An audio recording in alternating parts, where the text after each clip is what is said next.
If anybody at home has got a Prius and they want to be able to take it off-road, look up Prius Off-Road. There's a company in Chico, California, where they produce these lift kits for them. So it gives you just enough ground clearance where you won't scrape when you're going over rough terrain and stuff, and it allows you to put larger tires on it. So I'd recommend that. Yeah. Is within 100. Ah, I know this skull.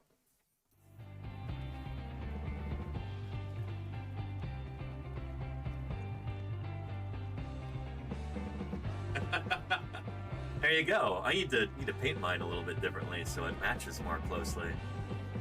But yeah, that is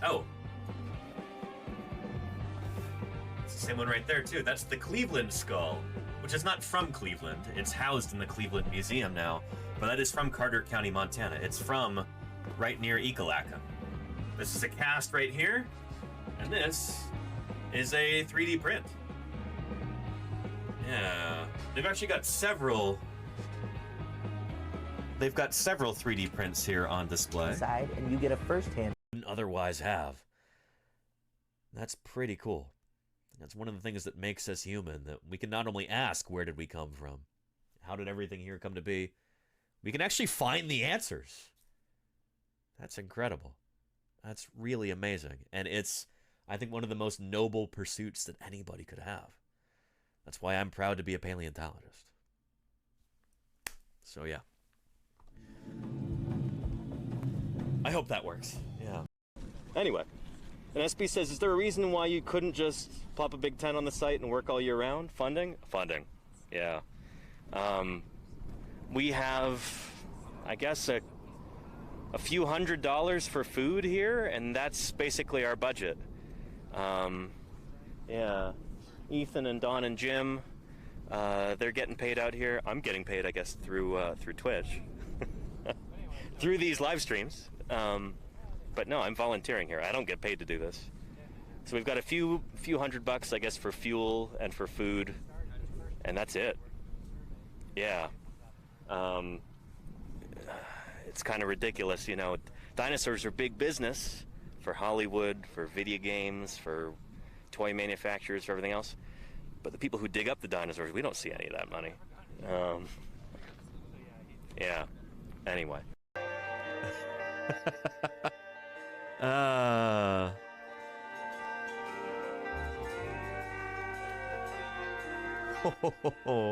Oh, look at those luscious lashes. Reminds me of me, you know? Yeah.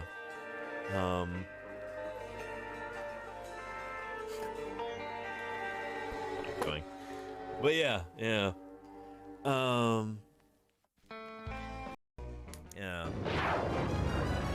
And Zico, welcome back. Good to see you here. Oh, whoa! I was not expecting that. Big Time Big Boy. Big Time Big Boy says, if I was a paleontologist, I think I would view Colonel Sanders as one of the great villains of history. Sure, yeah. That is just such an interesting, like, source of conflict that I want to claim that for myself, yeah. Yeah, Colonel Sanders, one of the great tyrants. One of the great monsters of our age. Yeah, because, of course, of the fact that chickens are birds and birds are dinosaurs. So, yeah. And let's see. Not the only one. Have I done any international digs? I've not yet, Data 500. Not yet. Problem is, they might not let them back in the country. We're just seeing that the diversity of dromaeosaurs is so high compared to what we thought, you know, in the past. That's so cool. You know, when I named Utahraptor, it was the sixth one ever named. The sixth dromaeosaur ever? Sixth dromaeosaur ever. Shoot. And now there's over 40, you know, that are dromaeosaur. Yeah.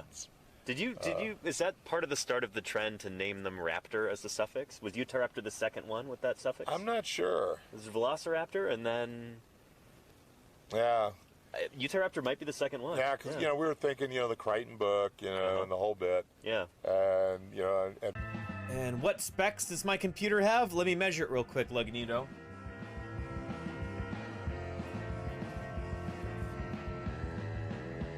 My ruler there. All right. It is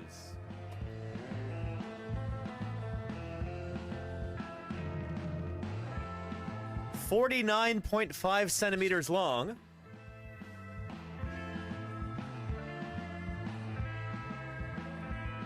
By 20.7 centimeters wide.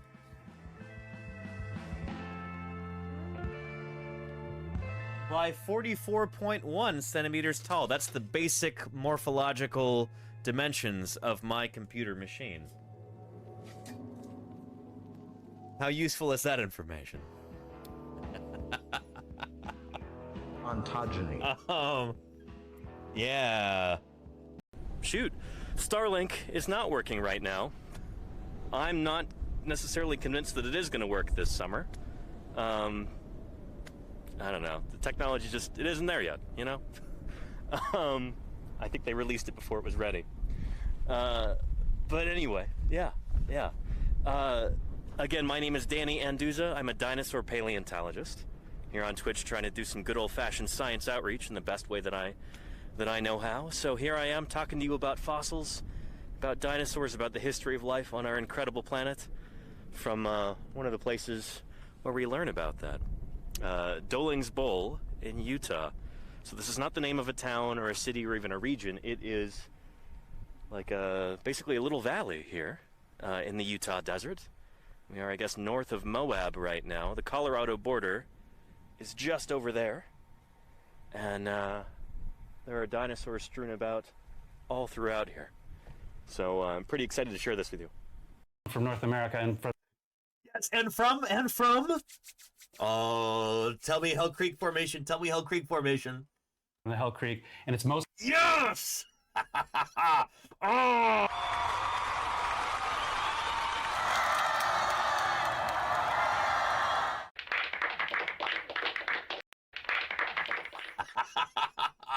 Oh, this is my dinosaur right here. Oh man, that's so exciting. Holy cow. Like, worldview on a foundation of sand, you know? Like, if all of your faith is tied to this idea that the Earth is less than 10,000 years old, you're setting yourself up for failure. Because we know for a fact that is not the case. So, yeah, it's a losing proposition. Like, don't sabotage yourself like that. Oh boy. Anyhow, yeah. And, Waffle House is the stuff on the wall. Let's continue. And it might take a minute until it goes, because YouTube is having some real trouble right now. So, yeah. We'll wait for it. Come on, you can do it, YouTube. You can do it.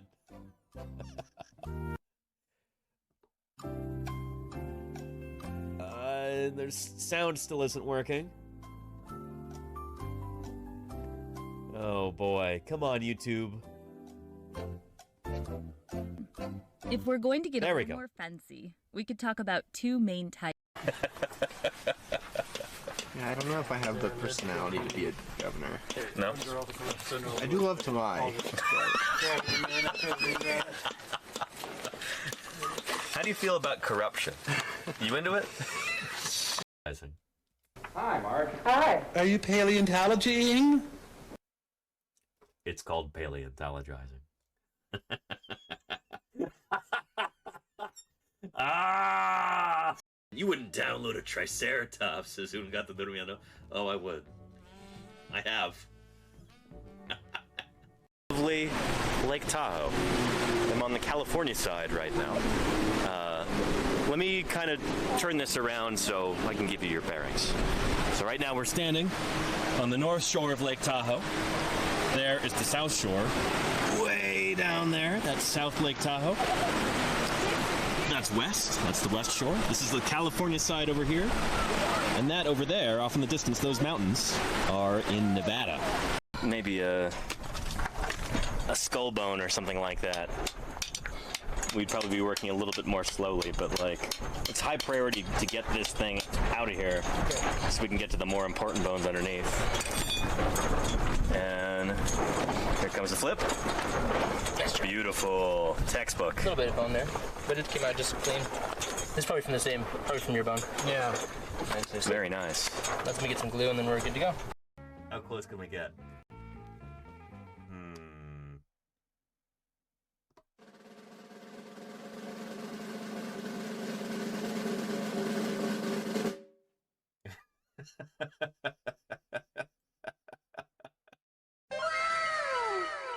Yeah. How do you estimate how many animals you have there? You know? It's like, imagine you have, you know, a whole bunch of different cars and they all get torn apart in a junkyard. And the pieces are just scattered around. How many cars you've got? Well, what you try and do is find there's only one per car. Like, say, steering wheels. I don't know. Most cars don't have more than one steering wheel, right? You could count the number of steering wheels, and then that gives you a rough approximation of how many cars are there in the junkyard. Would that make sense? Here, they did that with the basi-occipital. So with the occipital condyle, that's the ball-like projection that comes off the back of the skull. You know, it looks like a trailer ball, and that's what attaches the skull to the neck. And so by counting the number of those that they found, they said, we've got 40 so far of these animals. The transition of whales from land to water is pretty well documented, and it's getting better and better every single year. The evolution of whales is in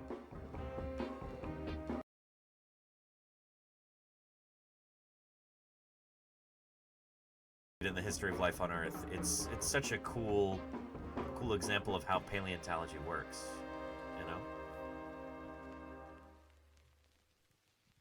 So, everybody loves sauropods until they have to dig them up, because they get truly large. Like, there were dinosaurs that lived at the same time as our early mammalian ancestors, and the smartest of the dinosaurs were smarter than the smartest of the mammals, we think. And they were as intelligent as they needed to be in their environment because they were remarkably successful. Dinosaurs ruled the Earth for over 150 million years, so they were plenty smart. Sometimes being too smart can actually be a disadvantage. I mean, shoot, look at us today, where we're in the process of absolutely wrecking our planet. And being smart can also, you know, can lead you to do things like polluting the environment or creating nuclear weapons. You know, maybe human intelligence will turn out to be a mistake. Who knows? Time will tell.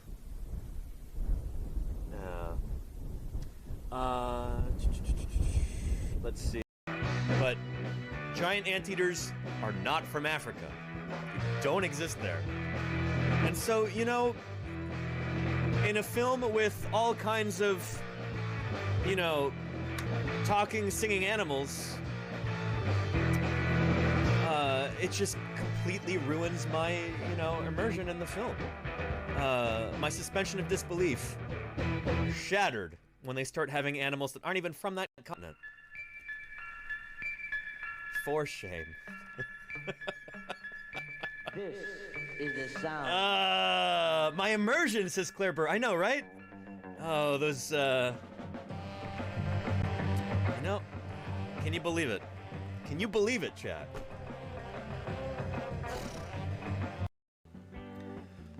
Dinosaur paleontology isn't rocket surgery. It's not that complicated. I mean, really, the only thing I like about mammals is that I am one. So you guys can do that, and then I'll just, you know, I'll just go west and do the dinosaurs. So last fall, it could be that we've got a whole bunch of different individual duck-billed dinosaurs washed in here. We're still trying to figure that out. But yeah, and again, here's a little bit of hadrosaur bone right there. Some ossified tendon, like we were talking about earlier. This is like, I don't think it's actually tendon. I think it's ligament, I've been told. But that turned to bone over the course of the animal's lifetime. through its ontogeny, and that would help stiffen it.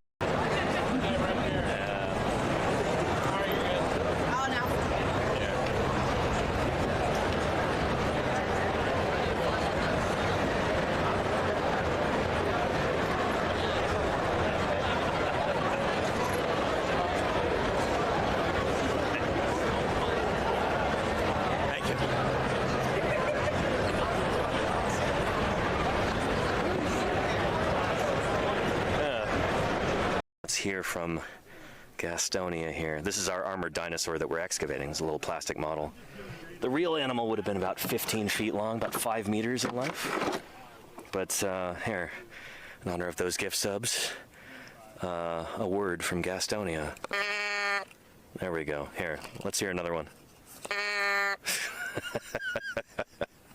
How's that? Thank you for your support. I really appreciate it. Be able to help out with this emergency. One of the most extraordinary events to take place on our planet. The gift of 100 subscriptions to Paleontologizing.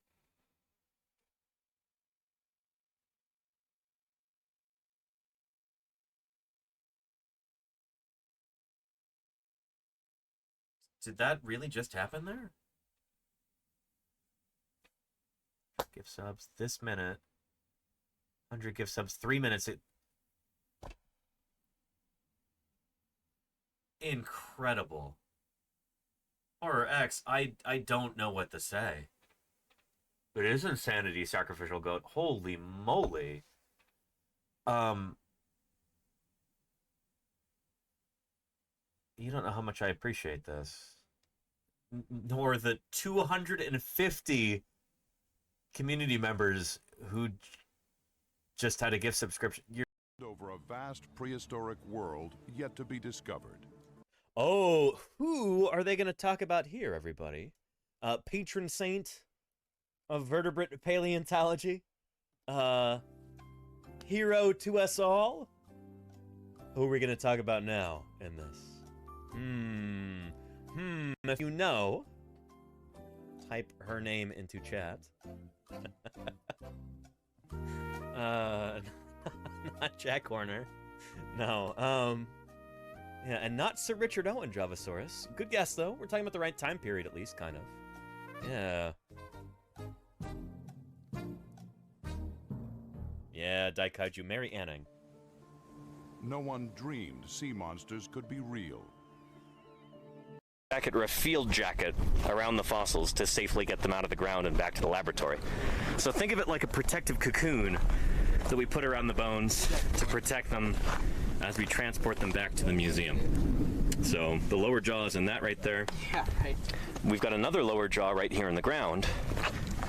And there it is right there. And so hopefully tomorrow we can trench around this a little bit more. And then we put some paper towel over it.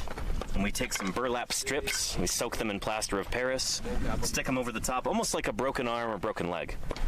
And then once that hardens over the top, you got like a nice top jacket there to protect the top of it. And then you dig around the sides, maybe you put a side strip around, and then eventually you flip it. And then you clear away the rock from the other side, and then you put plaster and burlap on the other side of it. That's plaster jacketing.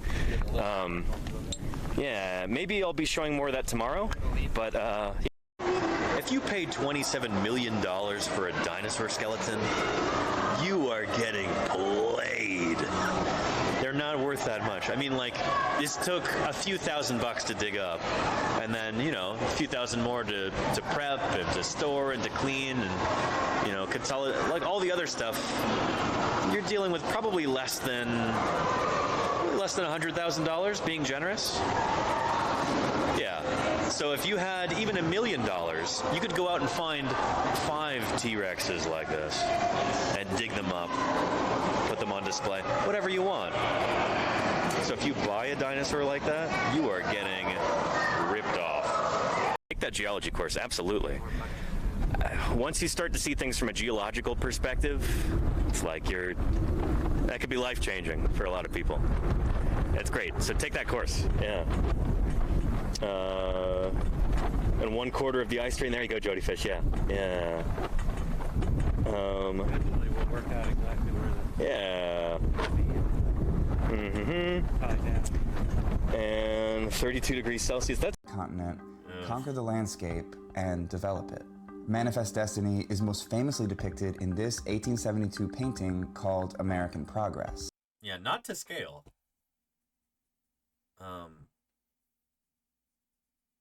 Yeah. It's like a kaiju of a white lady there. Oh, the Hadrosaur sex paper that comes out later. So, this will be an excellent opportunity to practice your media skills before that comes out, because that's going to get some attention for sure. You said the word. So imagine a world without grasses, basically. And prior to the early Cretaceous, you go back to the Jurassic period, no flowers. A world without flowers and without grasses. Yeah, no flowering plants. The angiosperms are the group of plants that, you name a plant and chances are it's going to be an angiosperm. That whole group didn't even evolve until the early Cretaceous period. So instead, you had what we call gymnosperms and other plants like that. You had conifers, like pine trees, redwoods, stuff like that. You had ferns, you had cycads, horsetails and club mosses and spike mosses. But stuff like this, the sagebrush, this is a flowering plant, as I understand it. This is an angiosperm. These guys did not exist during the Cretaceous period. They had not evolved yet. Oh, gather around the campfire. It's time to sing our songs. It's 1, 2, 3, 4, 5, 6 of us, and we are happy. Smoking a cigar and getting rained on intermittently. Here we are. My leg's too close to the fire. It hurts. What about? Drawer. Is everyone good? Are we actually all here? I think we might be working. Let me make sure we get Volcano Doc back in here. How's that looking? There we go. Okay. You see people slug by, can see people can hear Volcano Doc and we know nice. In my chat here on Paleontologizing, can we all hear the audio, or do I need to adjust things? No, I need to add a new audio source. Okay. Oh, well, I'm not sure which chat. Okay. Yeah, I think I'm a little Danny, I think someone in your chat is saying their volume is cranked up, but they can barely hear people. Claire wanted to check. Claire?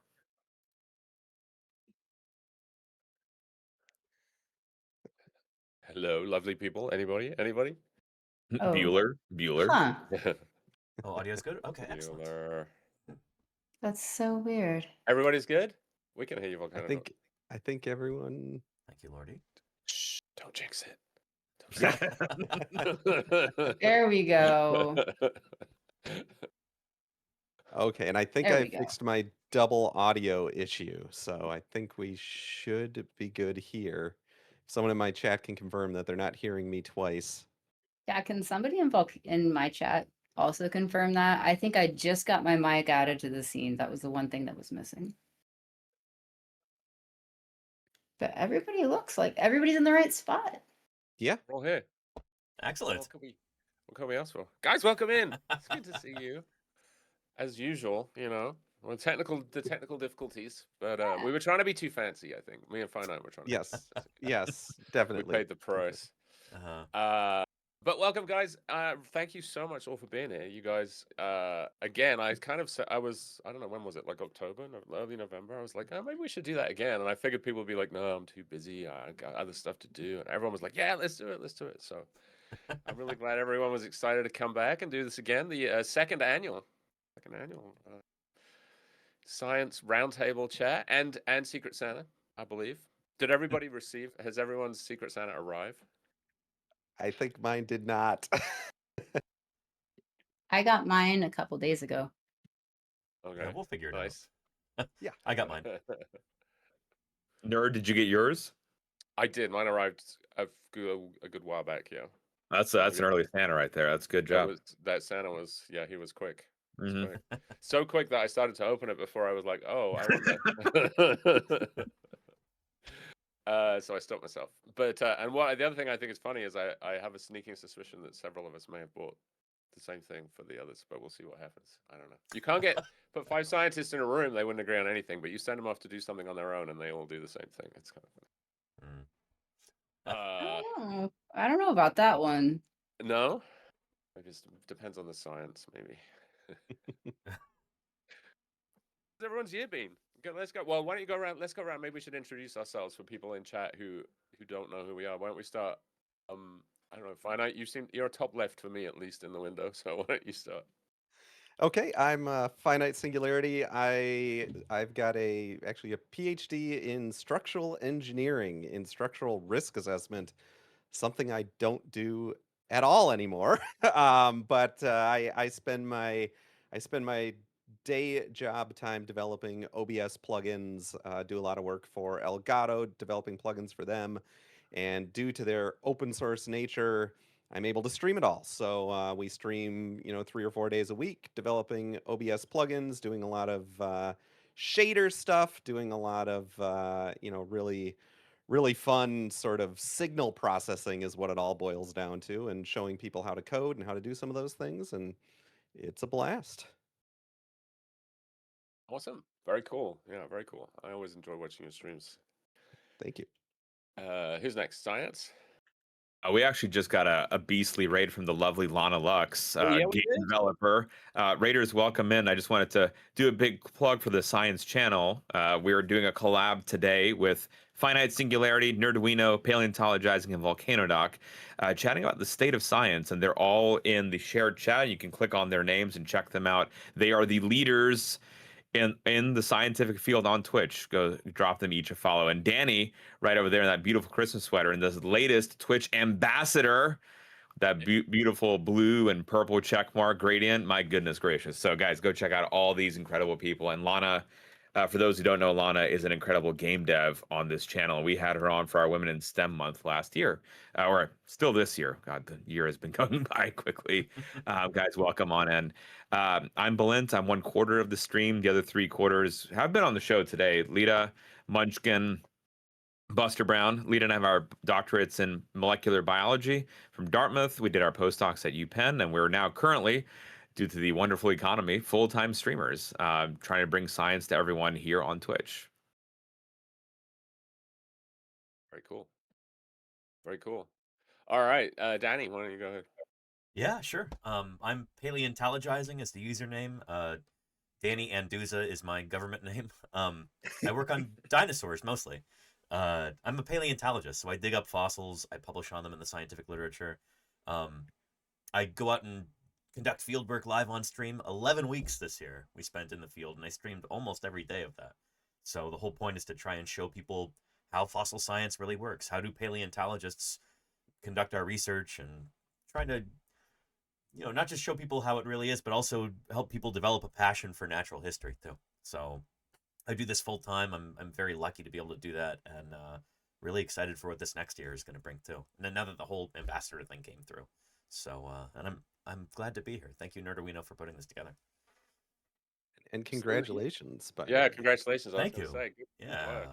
Well, I mean, lots of thanks owed to Science Streams. Balint encouraged me to apply for the ambassador program, so appreciate you, Balint. Thank you. Blame Balint. Hashtag. That exclamation point merch in Nerduino's channel. Apparently, there's a T-shirt like that. Oh, that's true. There is, yeah. And Volcanodoc.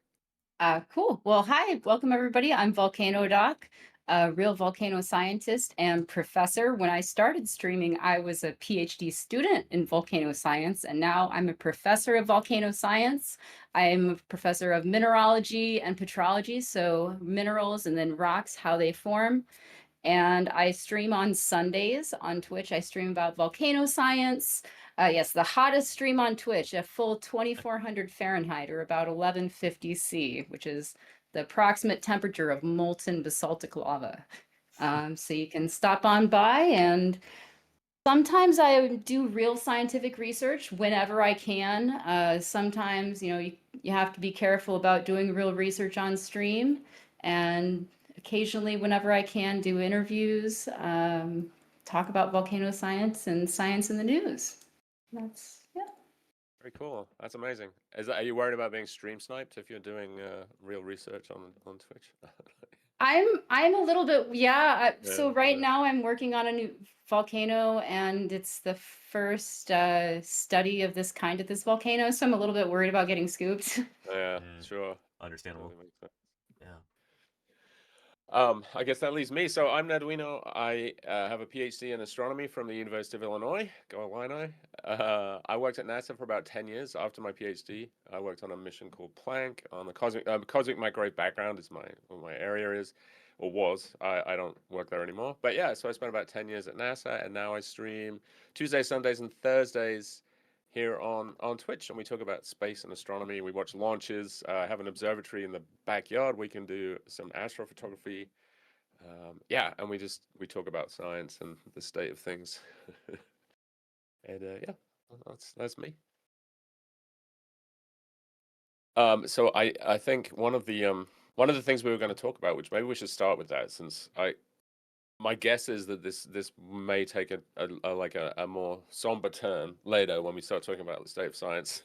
Why don't we start with our favorite scientific discoveries of 2025 in either in your field or in any field, whatever you thought was the coolest scientific discovery of the year.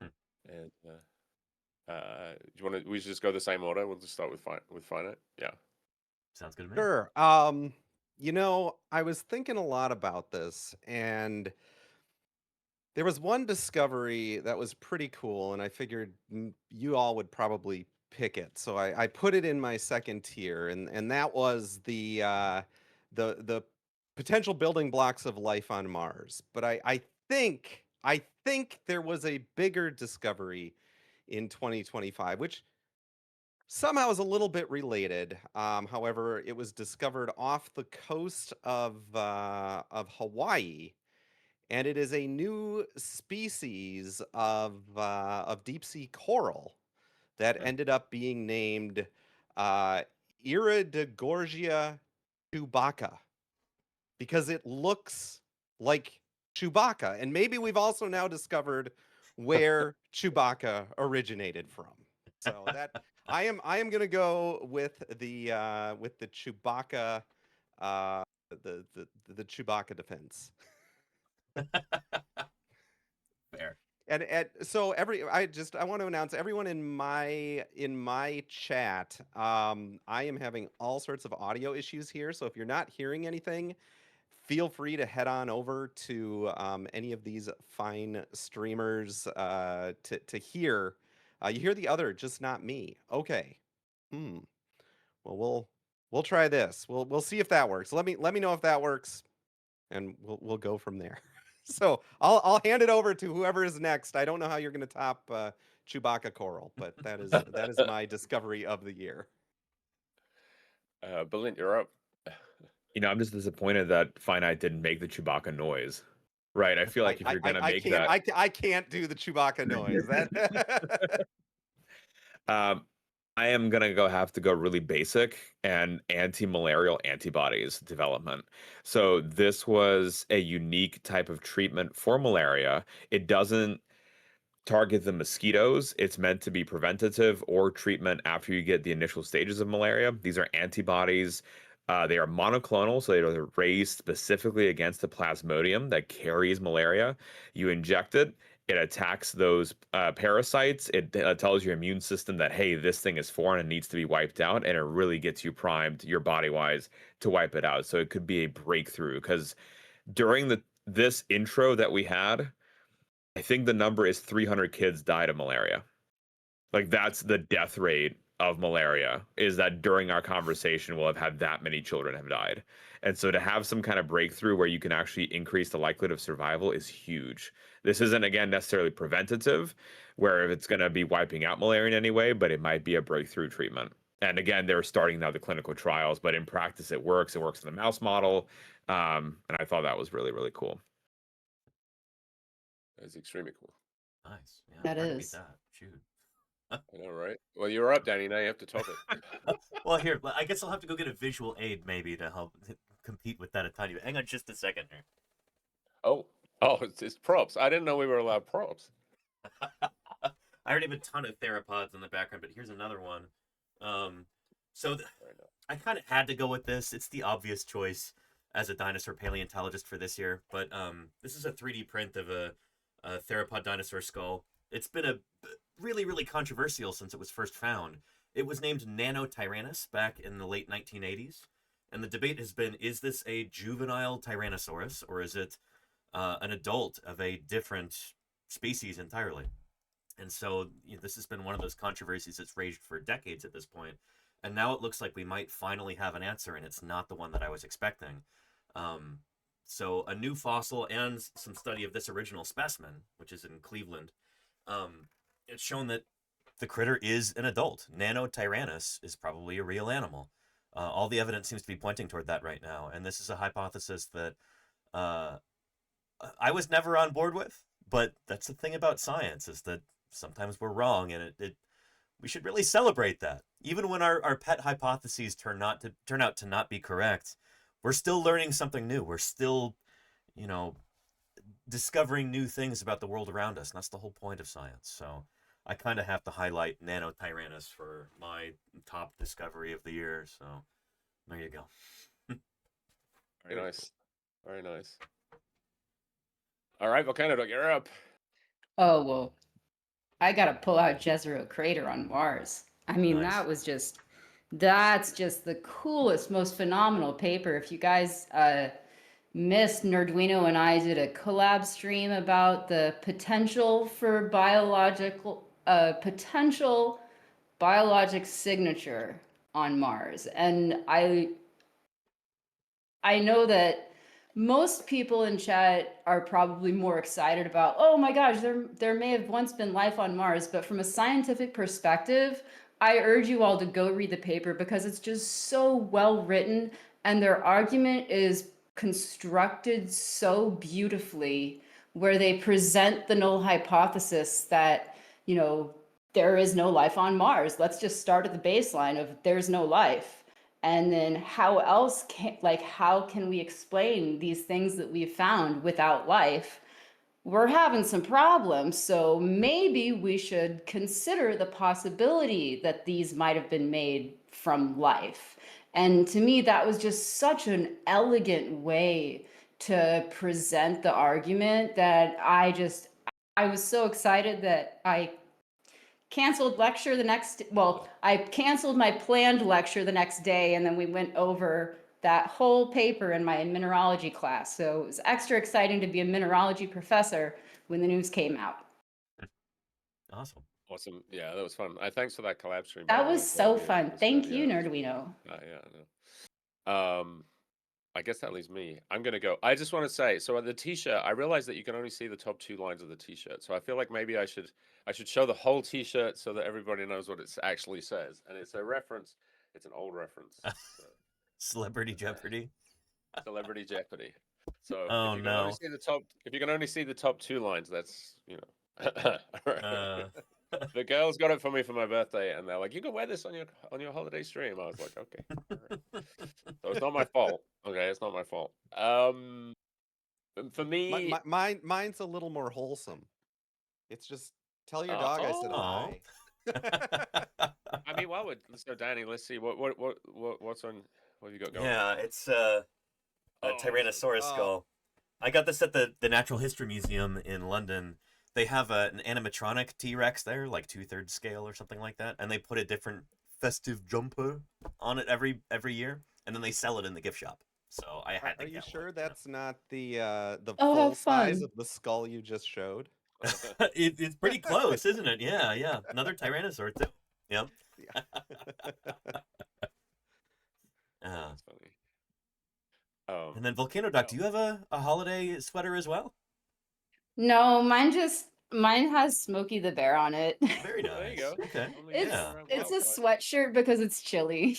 Mm-hmm. Well, you could say it's evergreen, I suppose. It's got conifers on it. Yeah. No, but I'm wearing bring it trees back. to remind me of Washington. Yeah. I'm gonna go. You probably could guess, but I'm gonna go with 3i Atlas for my discovery of 2025. So for those of you that don't know, this is an interstellar comet which was discovered, I think July, back in July, we made some observations, and then we've been following it ever since. It's from, we think from maybe from like the bulge of the disk of the Milky Way, could be 7 billion years old, and it's just zipping through our solar system. It's going to be here for a few more months, and then it'll be gone. It's an incredible thing. It's only the third interstellar object that we know of. So Borisov was another comet, and Oumuamua was an asteroid, interstellar. And I mean, so that's like the scientific side of things is incredible. The cranks and the crackpots and the conspiracy theories have just been even better. Like it's just been like the cherry on top, right? My most viewed YouTube short was a 3i Atlas video, which is the most viewed by a factor of I don't even know, like 10. And I saw that. Yeah, it popped up in my feed. Yeah. Wow. Hundreds of comments of people just like, it's an alien dreadnought and it's a spacecraft. And then we have Avi Loeb, a like tenured professor. He has a named chair at Harvard, and he's like, yeah, it's aliens for sure. It's just been just the science is incredible, and then the soap opera has just been perfect. So that for me is my sort of combo, I would say, of the year for sure. But the Jezero crater thing was huge too. Yeah, for sure. Yeah, I mean that video, that is crazy. That just kept going and going and going. What's your favorite? What's the absolute favorite? Completely out of pocket thing that you've heard about that you fully like, that just for chat's reference, this is absolutely not real, but what's your favorite not real thing that you've heard about it, Nerwino? That it was, yeah, I don't know. I mean, there was so many different wacky comments, but the sort of the my favorite theme is that there was the velocity was changing, and that could only be caused by thrusters. It must have engines because it was because of the way the kinematics of the motion, which was complete nonsense, and was the fact that the previously named person, who I'm not going to give additional press to, doesn't understand how comets work, basically, right? And as the comet starts to off gas, that off-gassing actually provides like an impulse in a different direction. So comets don't necessarily go in a completely straight path, and the whole thing. But yeah, that probably, like, the fact that it had engines, that was pretty good. I just can't. I don't know. It's just so weird that people would like. It actually is. I mean, it's a bit worrying, right? It's a bit worrying that people have this need to believe this stuff, and like they're so desperate for something like that to believe in. And I don't know what I can't understand. And this is a me thing. This is a me problem. But I can't understand what gap they're trying to fill in their life that they want aliens coming. Because if this really is an alien spaceship, we're like, that's not good. Because they're so much more advanced than us. Like, we're toast. We're probably just gonna be lunch, honestly. So, but I don't really understand what it is that people get from the whole conspiracy theory thing. And I've read the papers and the reports and the kind of like the psychology of it, but I still don't. I don't know. I can't. Well, it's a sense of belonging, right? You belong with a group of people with a shared thought. That's all it is. It doesn't have to be the aliens. It could be anything else that's driven by conspiracy theories. And there's that feeling of like having special knowledge that sets you aside, and makes you feel special too. I think that's a big part of it as well. Like I don't know. I think. Sorry, go ahead, Doc. I was going to say, for the record, I think being a scientist also fits right in with that. Like, we are a group. We have a sense, I at least have a sense of belonging as a scientist. And yeah, I definitely think that we get a special knowledge to understand our universe. So I think that's part of why I feel like, thankfully, at least with many things, I don't feel the need. Hopefully people in chat feel the same way. I think the other thing is, though, like, as a scientist, right, as soon as I hear another scientist make a claim, and I hate to, this is going to make me sound like a bit of a negative Nelly, but I'm immediately thinking about all the ways that what they're saying could be wrong. Or like, how could it be, like, what are the weaknesses in the argument? I'm not trying to agree with them. I'm trying to find holes to make it not to pick holes in them or to like put them down, but to make it better, right? To make it stronger. Like, what could be wrong with this theory? How can we make it better? I'm not like, oh, this person said this, so I'm just gonna believe what they're saying without questioning, which I think is like that's a whole like set of problems of its of its own. But Got to yes, be it's constructively skeptical. yeah, exactly. For sure. Well, I mean, it's the idea even with some of the new papers that came out this year, right? Extraordinary claims require extraordinary evidence.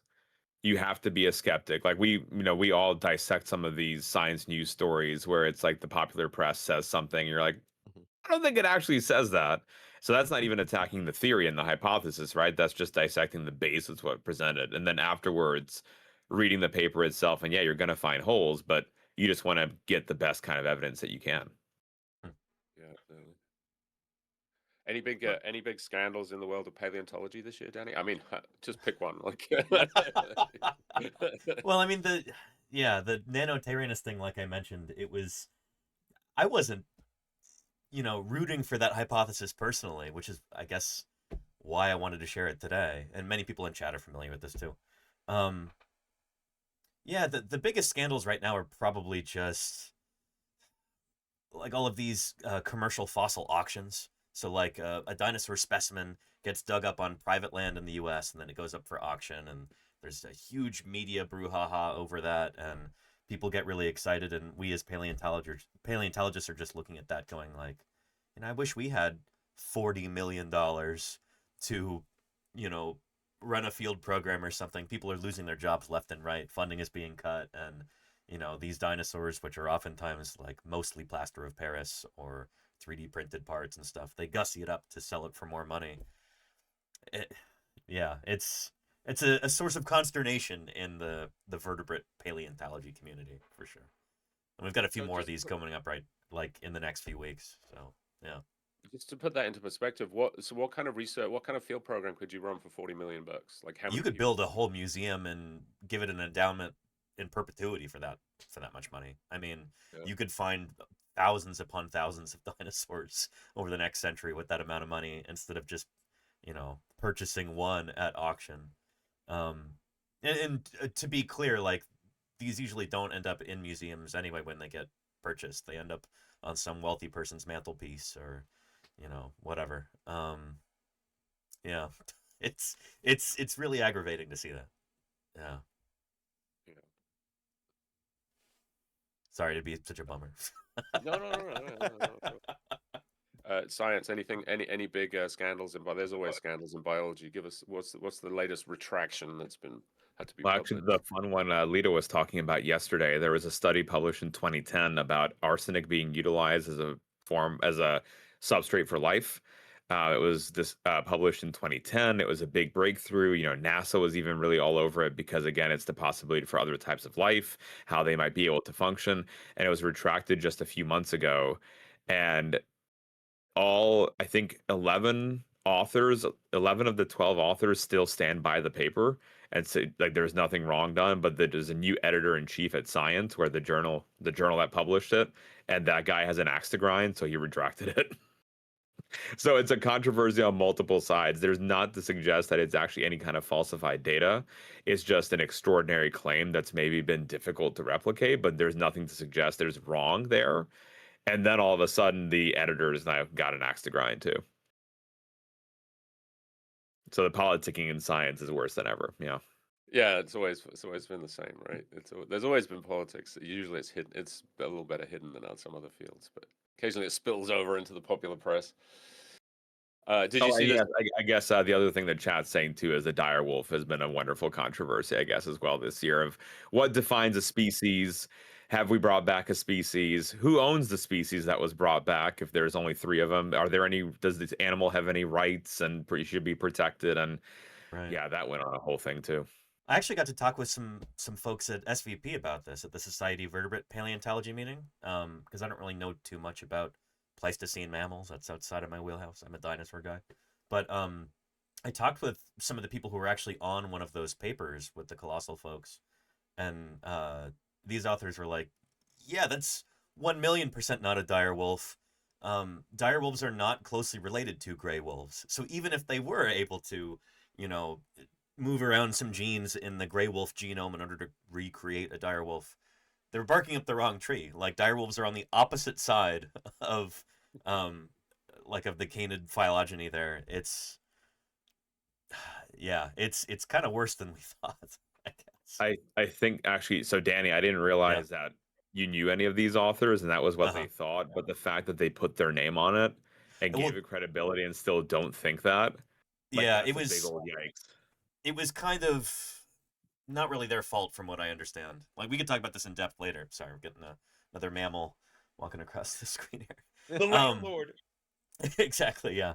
But yeah, it was, they were pretty frustrated with all of the press afterward, because these are papers early on. It was before all of this press hype. But yeah, it's a whole thing, and some of the researchers are pretty embarrassed about it. Yeah. Did you see the glyphosate paper that got retracted as well recently? The Monsanto thing that said that glyphosate was completely safe as a weed killer. They just got retracted a couple of days ago. Oh, really? Yeah. Turns out might not be safe after all, perhaps. You'll be shocked. You'll be shocked to know that Monsanto may have lied.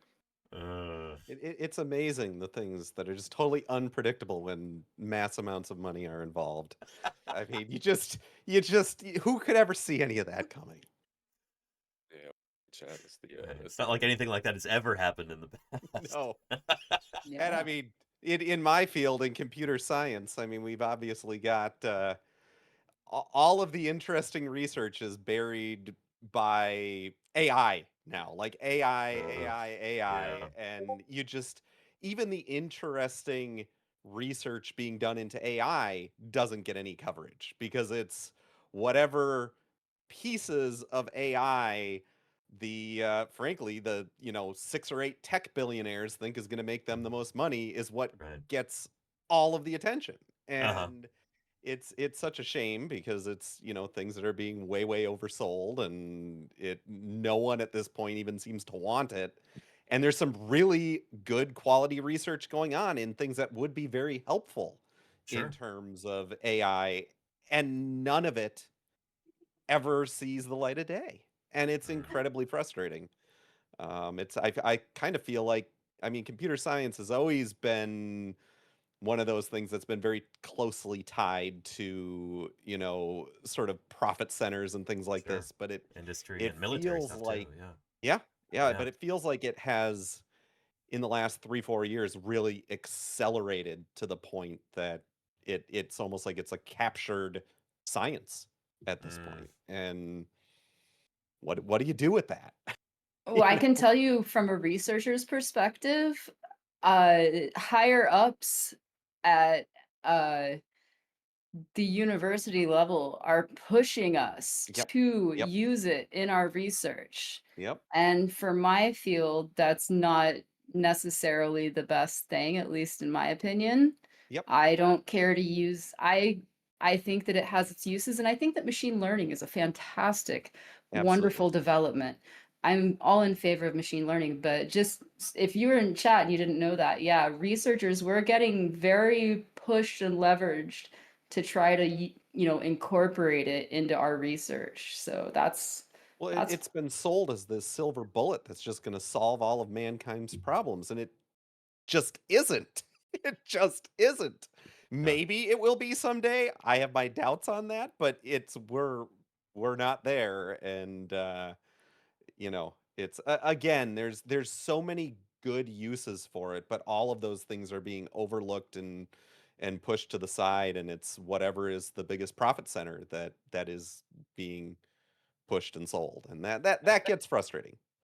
Well, that's being pushed in the funding situation too. So for those who don't know, there's to get scientific funding, at least in biology, they have come out and said for the NIH, the goal is to get rid of wet lab research, that you do not have to do any hands-on work with cells, animals, whatever, that enough would be on the computer. Because imagine how much cheaper it's going to be, right? That can't, like, I rally on this all the time, is that you can't do, like, it's a great tool to search for something, but it is not good enough in any way to confirm it. Like I wouldn't want to take a drug that was confirmed on a computer and not in an organism for like the dosage, right? Just not even what it does, but just the dose of it, right? And what's safe. Oh my God, dude, I do modeling, and that is absolutely the worst plan. Worst plan ever. Yeah, but think how much we'll save. Ah! To give folks an idea, one mouse to keep alive a day, the average cost is $70 in a research facility. The average cost for one mouse, $70. That's not experimental. That's not control. That is your one mouse. So it would be great if you could model everything on a computer, right? We just can't do it. And also, so what you can model on a computer has limitations. There's always limitations to a model. A model will never, ever, ever be able to substitute for an experiment, period. And the models that we create are calibrated based off of real life experiments. So the real life experiments can't stop, or the model development must stop. Yeah. Well, and that's what you're also seeing with AI in general with these LLMs is it's now the snake eating its tail and it's regurgitating its own regurgitations from 5 years ago. And it's like people say my position as a programmer is going to get replaced someday, and it's like, no, actually, I'm pretty sure that in 5 years, those of us who know how to program are going to be brought in to fix all the crap that we've messed up in the past, decade. Yeah, the analogy that I've heard is that it's almost like asbestos, where it's like it's being used for a while, just put into everything, and it's going to be tremendously expensive later to remove it when it becomes obvious just how detrimental it is. Yeah, it's actually a very good. That's a very good. That's analogy. a fantastic analogy. Dr. Nerd is actually having the same thing, and this is like another aspect of this. So these AI companies are trying to push, I presume physicians also, but veterinarians to get these AI assistants, right? That it'll basically do all the grunt work. It'll take notes. It'll be like a note taker. It'll do diagnoses and all this other stuff. And her first question was, okay, so who's liable when this thing gets it wrong? Right. Or when you publish a scientific paper based on this AI that is wrong, are you the one that's going to look foolish, or is the AI the one who's going to look foolish, or potentially worse, right? Like in her case, or a medical professional end up in court, and you're like, oh, I trusted the AI. They told me it was going to work. It's like, okay. Yeah. What was that My old phrase favorite- from? I think it was somebody in in the leadership of IBM back in the day, but it was. A computer should never be allowed to make management decisions because a computer can never be held responsible for the consequences of those decisions. Yeah. Yeah. I think my favorite this year was I was reviewing a paper, and there was, for those who don't know, when we're writing a paper, if there is a statement that's already been proven, you put in a reference, right? There's a sentence, this is referenced this place. And I saw a statement, I was like, this looks weird. So I look at the reference, and I'm like, I don't know, I'm not familiar with this. This is pretty revolutionary. It didn't exist. The AI had made up the reference, and that's pretty commonplace now, unfortunately. So that you're not gonna, like, a reviewer is not gonna catch that unless they're like, huh, that's interesting, right? Because why would you check each and every reference? Yeah. That's how pervasive it is. Now, can you imagine the next person who reads that statement and they don't go look for it, and they're like, oh, well, I can cite this paper that already cited it, and then you get just fake papers being cited. So like that's even worse than the asbestos in the walls. That's like the foundational stone. I'd point out too that, when you're asked to review a paper, for those in chat who've never been asked to do this before, you may not be entirely an expert on the topic you're being asked to review. You might be tangentially an expert or an expert on one small bit of it. And so in that case, it might be pretty easy to mistake those hallucinated references or those faked references. And especially once the AI figures out to use the names of well-known people in the field instead of just making names up. Yes. Yeah. And then you're like, I don't know whether the third paper by Smith et al. Of 2025 was the one that. Am I going to go look? Right. Yes. I mean, to a certain extent. More fun. Go ahead. There was someone in the chat mentioning about AI reviewing papers. That actually debuted this year. There was a researcher. We actually had him on the show. I think he's probably going to win a Nobel Prize one day. Like, the guy is brilliant. He studied the genetics of the Dead Sea Scrolls. He studies inheritance of behavior and memory over at Tel Aviv University. Very brilliant guy. And they spent 10 years developing an AI program that is meant to review papers. And the idea is that it reviews the paper, you do the edits, and you submit that review along with your new paper to the journal, and to bypass the human nature of a reviewer. So you can, there's a lot to dissect there, right? But that's where other human elements normally are being removed. I disagree with a lot to dissect. That's what you nuke from orbit. There is no dissection. You just nuke that idea and you forget that it ever Right. happened. Yeah. I mean, so much of what we do is based on trust in science. Like, it sounds weird to say it, but we're trusting that to a certain extent, the sources that people cite are real. Like, we don't have the time to go through every single last citation when we're reviewing a paper or even just looking at the references or something. And so if even 1% of the time those references are hallucinated, it's a major problem. I was reading an article about, it was written by a reference librarian, and they were talking about how, like, through interlibrary alone, it's something like 20 or 30% of the different ILL requests that they get nowadays are for sources that don't exist. And so it's a huge time sink just trying to track these things down and then realizing, oh, this is something that an LLM spat out, and it's not real. It's just wasting everyone's time, you know? That's infuriating. Yeah. Yeah. I will say I would love it if it would. I wouldn't mind doing a first pass where it does all the typos and formatting and auto citation. You know, that would be fantastic. I would use that in a heartbeat. But leave the actual reviewing to a real person. Agreed. And a question from chat was like, what's the benefit of citing other people's work? Citing other people's work means you don't have to redo that experiment or that foundational step, right? If you believe that this paper that you're citing is real, that's your foundation. Like, here's this experiment baseline that's been reviewed, public acceptance of it. So it's very important to cite other papers, because you're basically, when you're writing a paper, you're building a house. The foundation or the intro are the things that are cited and that you've built out. And then on top of that, you're building your new house. So it's very, very important to do that. The nice part about I will point out for the AI reviewer, is you will not get the reviewer comment that says you missed these really important papers to cite, and it's all by one guy, and then you know who your mystery reviewer is because they're very sensitive. Yeah. Which, yes, Lita and I have had. But that would be one part. And they say, you should really add a co-author to this paper, and they mean them. Yeah. God, it was like 10 papers that they're like, these are really important to sign. Like, dude, you are the last author on all 10 of these. I know who you are now. You're not anonymous. But I think it might be worth.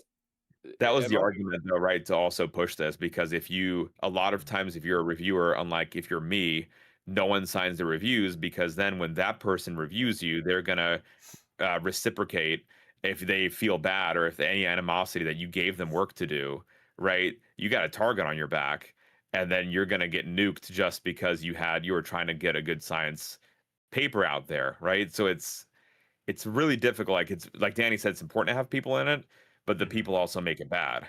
So it's like, where do you balance that? Yeah. Yeah, so all I was going to say was, I think it maybe for people in chat who aren't familiar, like, it's worth saying that, if you had to redo all of the work that's come before you every time you wanted to do an experiment, we would never make any progress in science, right?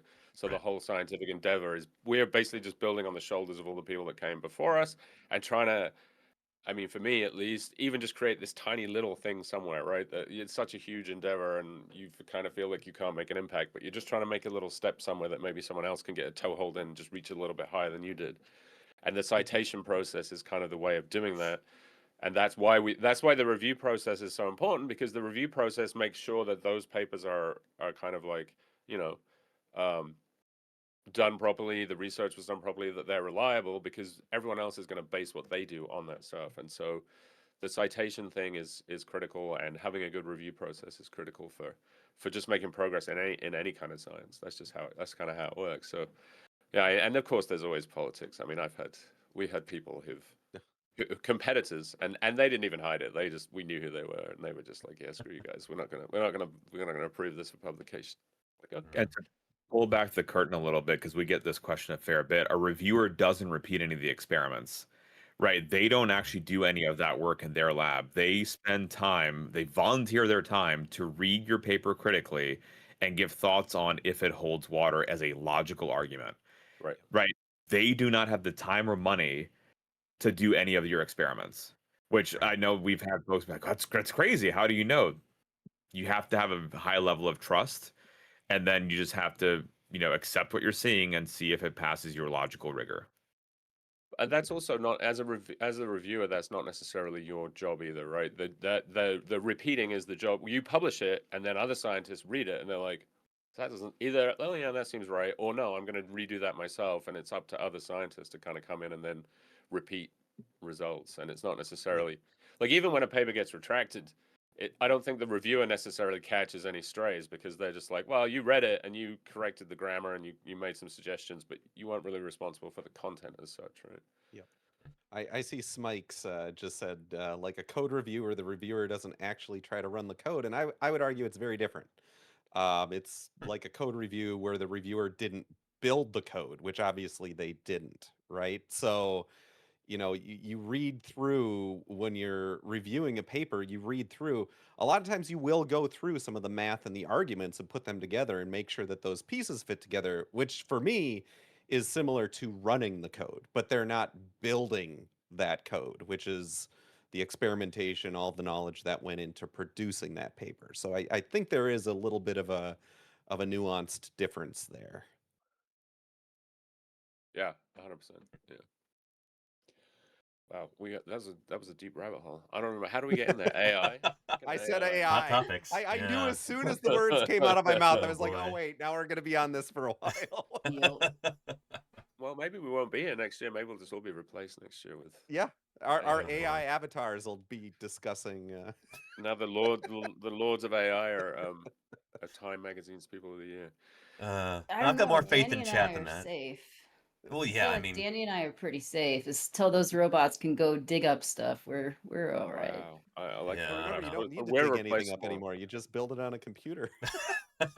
I've got more No, faith none of you are replaceable. I'm just jesting. No, I mean, chat would not put up with that. Like everybody in chat right now, they demand a high quality of science content here, Yes. and I'm grateful for that. Yeah, like we're not going to be replaced anytime soon by some algorithm or something. Well, that's what must be nice about being a science related.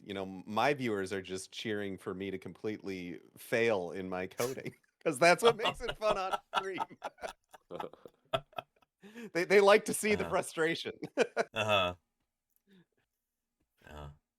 Hopefully more so they like to see the success at the end when we finally get it, and then I start dancing in my chair and then turn off the stream and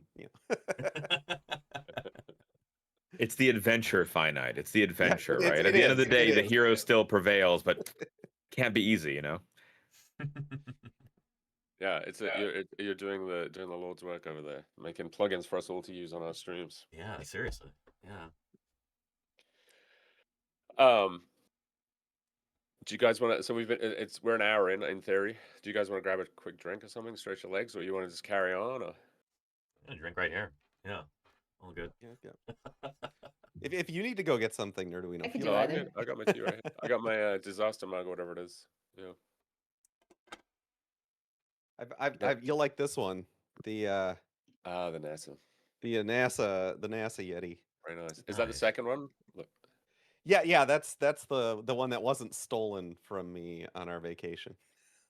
Oh no. Someone stole my Calamity Yeti. It like disappeared. We went on a cruise actually, and I went to go to the bathroom. And I came back and it was gone. And then when we got back to the port, it was Cape Canaveral, and Mrs. Singularity was like, "We are going back to Cape Canaveral, and you are getting a new one because you loved that thing." So she demanded that we get off the ship early to drive to go pick another one up, and she's awesome. She's absolutely awesome. Yeah, for sure. So. Glad you got it, but that's a gutsy move, stealing a NASA mug like that. I know. That's a federal crime. That's a federal agency, right? Federal property. I bet it's a pretty out of this world Yeti, though.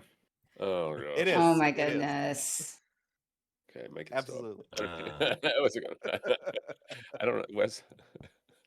All right, that was AI. We did AI, or did we do AI? I guess we did. Uh, any big? So I guess big disappointments in space this year. I would say the Starship. Starship was is behind schedule and not really showing signs, which is now affecting our ability to get back to the moon. Which I actually think is worth. So the Mars thing, for me personally, I'm not really sure I see the path forward there in any reasonable amount of time to like colonize. Like, yeah, let's go, let's have a look. But colonization of Mars, I think, is in the future. But the moon, I think we could get back to pretty easily, and we could do a ton of really cool science. We could learn a lot.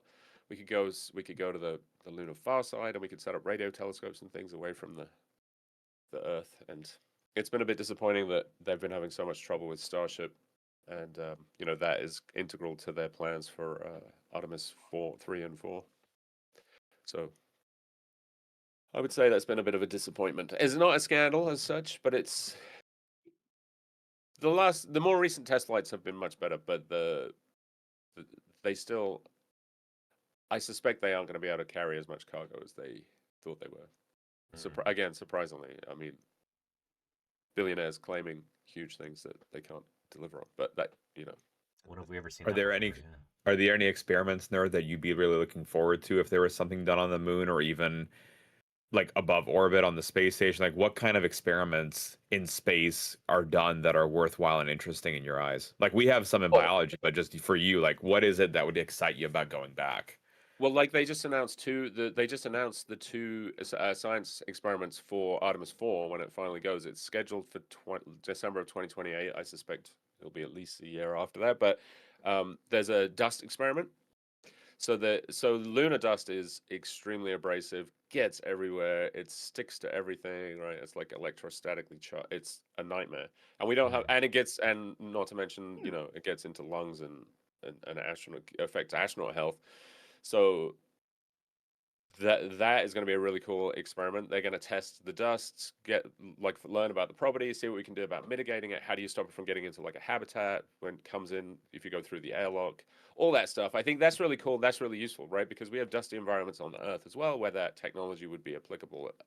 Also, plus you're going to have those problems on just about any planet. You go Mars, you're going to have the same thing, So I think that would be really cool. They're doing seismology on the moon as well. The other experiment they picked was a seismograph that they're going to put around the landing site. It's going to be able to detect meteorites hitting the moon like far away, and then they're actually doing these things. So they're going to have thumpers, I guess, much like the thumpers in Dune, and they're going to put those in around the landing site, and they're going to make seismic maps of the landing area as well, which is going to be South Pole Aitken Basin. So yeah, there's a couple of, and that kind of stuff, and obviously there's a ton of biology. There's a lot of companies interested in doing developing medicines and things in space, in the environment of space and zero gravity. I think there's just a ton of really cool stuff. But in terms of like actually on the moon, those are the two they've picked, and those are going to be cool. And I'm sure the astronauts will have a bunch of other handheld carried things that they take. But that one, the dust thing, I think is a rover, and the seismograph, I think, is attached to the lander. I can't remember. But yeah, those, and I think those seem cool to me. Like, sure, let's do it. And I think radio astronomy from the far side will be interesting. So I actually worked on a proposal when I was at NASA for a far side, meaning the opposite side to the Earth, right? Because the moon is, for those of you that don't know, the moon is tidally locked to Earth. So when we talk about the far side of the moon, it's actually the same side always faces towards us, and the same side faces away from us. And the side that faces away from us is shielded from the Earth, so it's a cool place to try and do some radio astronomy, maybe, because you get away from all the interference. And we had a proposal for that, and there's now many different proposals for putting an antenna somewhere on the backside of the moon and doing some radio astronomy. I think that'd be really cool. Or they're talking about using the craters as the dish, and like putting a mesh inside the crater. It'd be pretty cool. Ours was a lot more simple. Ours was 2 little mylar tubes with air canisters that rolled out into a little dipole. Cool. Like $85 million. Steal. That's a bargain. just 2 dinosaurs dug up, right? I mean, probably more than has been spent in the history of vertebrate paleontology for the past, I don't know, 10 years or something. Yeah. I think that, Danny, if the other, like, the cross community viewers don't know, I think that's a really important thing to highlight too, that you've always told us, and it blows me out of the water every time you tell me, like, how much a dig site costs, or like to make it advancements in your field, what a budget is that you would be like, we can get stuff done, versus what it is in biology versus like we know space science, right? It's just 85 million, yeah. Like, what, like, if you had, again, like, what if for your field season, for workers to dig up dinosaurs and for you to be satisfied, like, dream amount of money, what would you want? Well, a reasonable amount would be, so I've got, by way of example, I've got some friends at the Badlands Dinosaur Museum in North Dakota. They go across the border to Montana every year, spend 3 months in the field with 2 different crews, a total of maybe like, I don't know, I'm guessing 60 people over the course of the summer. Out there 3 months. They're digging 6 days a week at least. Their budget is $20,000 per year. 3 months of field work, dozens of people, and that's for food, fuel, supplies, everything that they need. Does that include their salaries, though? There are no salaries because it's all volunteer work. Yeah. So the whole 3 months, they're not getting paid. They're only paid 9 months out of the year, like me. Well, I think the curator and the lab manager, they're both getting paid on the city salary because it's a municipal museum. So they're getting paid, but everybody else is a volunteer. Yeah. Okay. Yeah. But these people, the 2 people I mentioned who are getting paid, they've done years and years of volunteer labor on field crews before, so they feel very lucky to be paid for that time, But yeah, I've been on field crews where it's been like $900 for 2 months of field work, and that's food and fuel and digging supplies and everything. It's shoestring budgets half the time. Like our community here on Paleontologizing, we've funded 2 different field seasons, just with donations from chat, which is kind of crazy. I realize that that's not easy to do in a lot of other scientific fields, but paleontology, you get a lot of bang for your buck, for sure. So, like, your breakthrough study, Danny, like with the Nanotyrannus this year, how much do you think that cost? Oh, that's a special case because that was a specimen that was actually purchased from a private party, and so like some wealthy donors got involved and bought that specimen for the museum in North Carolina. So that's awesome. Yeah, that is really awesome. And not only did they pay for the specimen, they also paid for like a whole new prep lab to be built to prepare the fossil. They paid for some postdocs to study it. They got a really good gig. North Carolina is doing some amazing stuff. That's wonderful. They've got some excellent support. But contrast that with this, the Cleveland skull. There was a second study on Nanotyrannus where they found a bone on the inside, the hyoid bone, which is like one of the bones in the throat. And they were able to actually cut that and count the growth rings on the inside and determine that the animal was an adult. I don't know how much they spent on that, but it was maybe like a few $1,000 or something, I'm guessing. And that's pretty groundbreaking work and didn't cost all that much, Yeah, and when that specimen was first discovered, I think in 1940, I don't know if they had much of a budget at all when they collected it. So yeah, it can kind of run the gamut, but for the most part, paleontology tends to be pretty inexpensive compared to a lot of other fields.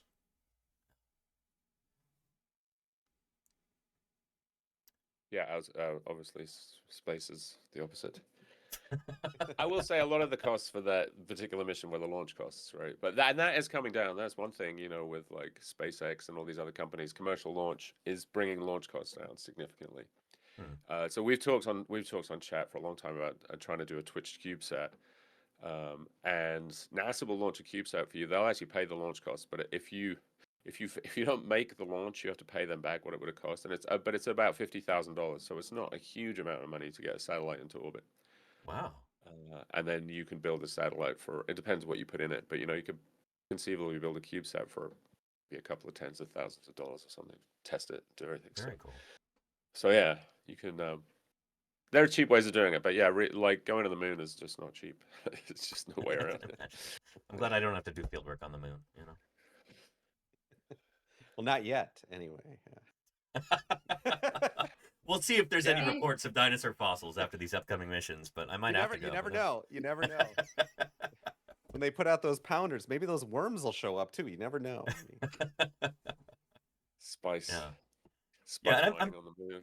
I'm also not. I don't want anybody to think that I'm saying that you know, lower cost science is better for everybody, because it's not. I wish that we had bigger budgets in paleontology. I wish that we had the wherewithal to do bigger things and spend more money, because that's the thing about scientific funding, is that it helps drive the economy. Like, all the money that a government spends on science gets recycled. Like, it's a multiplier, where like every dollar that the US spends on science funding gets multiplied by what, 2 or 3 times at least, something like that. It's so I don't know. Sometimes I wish that I will Yeah, say go that ahead. there's things even in paleontology that do cost a heck of a lot of money. I mean, like Oh yeah, for sure. I was able to fund what we went out to the field. We had to go back a second time because we got snowed out, and there were 3 of us. So for like a week and a half total, but that included flying and everything, and that was like $4,000. And then so that's for the field season, $4,000. We had to go cross country twice. To get isotopic analyses for 7 of the 40 samples. We collected 40 samples. To analyze 7 of them is $4,200. Yeah. So it's sometimes more there's expensive somebody than in that too. Yeah. Yeah, somebody in Yeah. chat was asking about the cost for sample prep and said how it costs so much more. So I just wanted to make that point that, like, yeah, our field works are cheap. The cost for Danny's field work is cheap, but everything afterwards, all of the analyses, the sample prep, even like oxygen isotopes of bones to try to reconstruct where where animals have migrated and things like that. That's a thing that costs a bunch of money. Sure. So even the cheapest science can get really pricey really quick. Certainly, yeah. Maybe not space quick, but Well, I will say that we do a lot of astronomy that's on the ground and a lot cheaper than that, right? So we do a lot of observing it. Like if someone's going to go to an observatory and observe for a few nights, that's similar, like a few thousand. I mean, I used to go to San Diego. There's an observatory there in grad school, and we would spend $1,000 or something for the whole trip.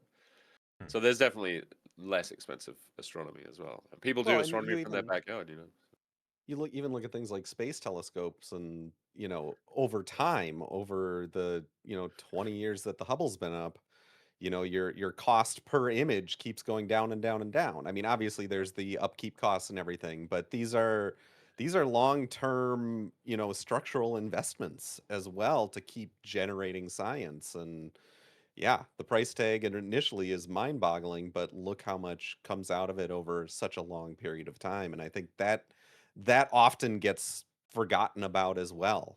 People look at the immediate here and now, and unfortunately, we're in a culture where it's all about the here and now. There isn't the patience. The next quarter. Yeah. Yeah. I think every dollar that is spent, every dollar that goes into NASA, like every tax dollar that goes into NASA, generates $10 in economic activity.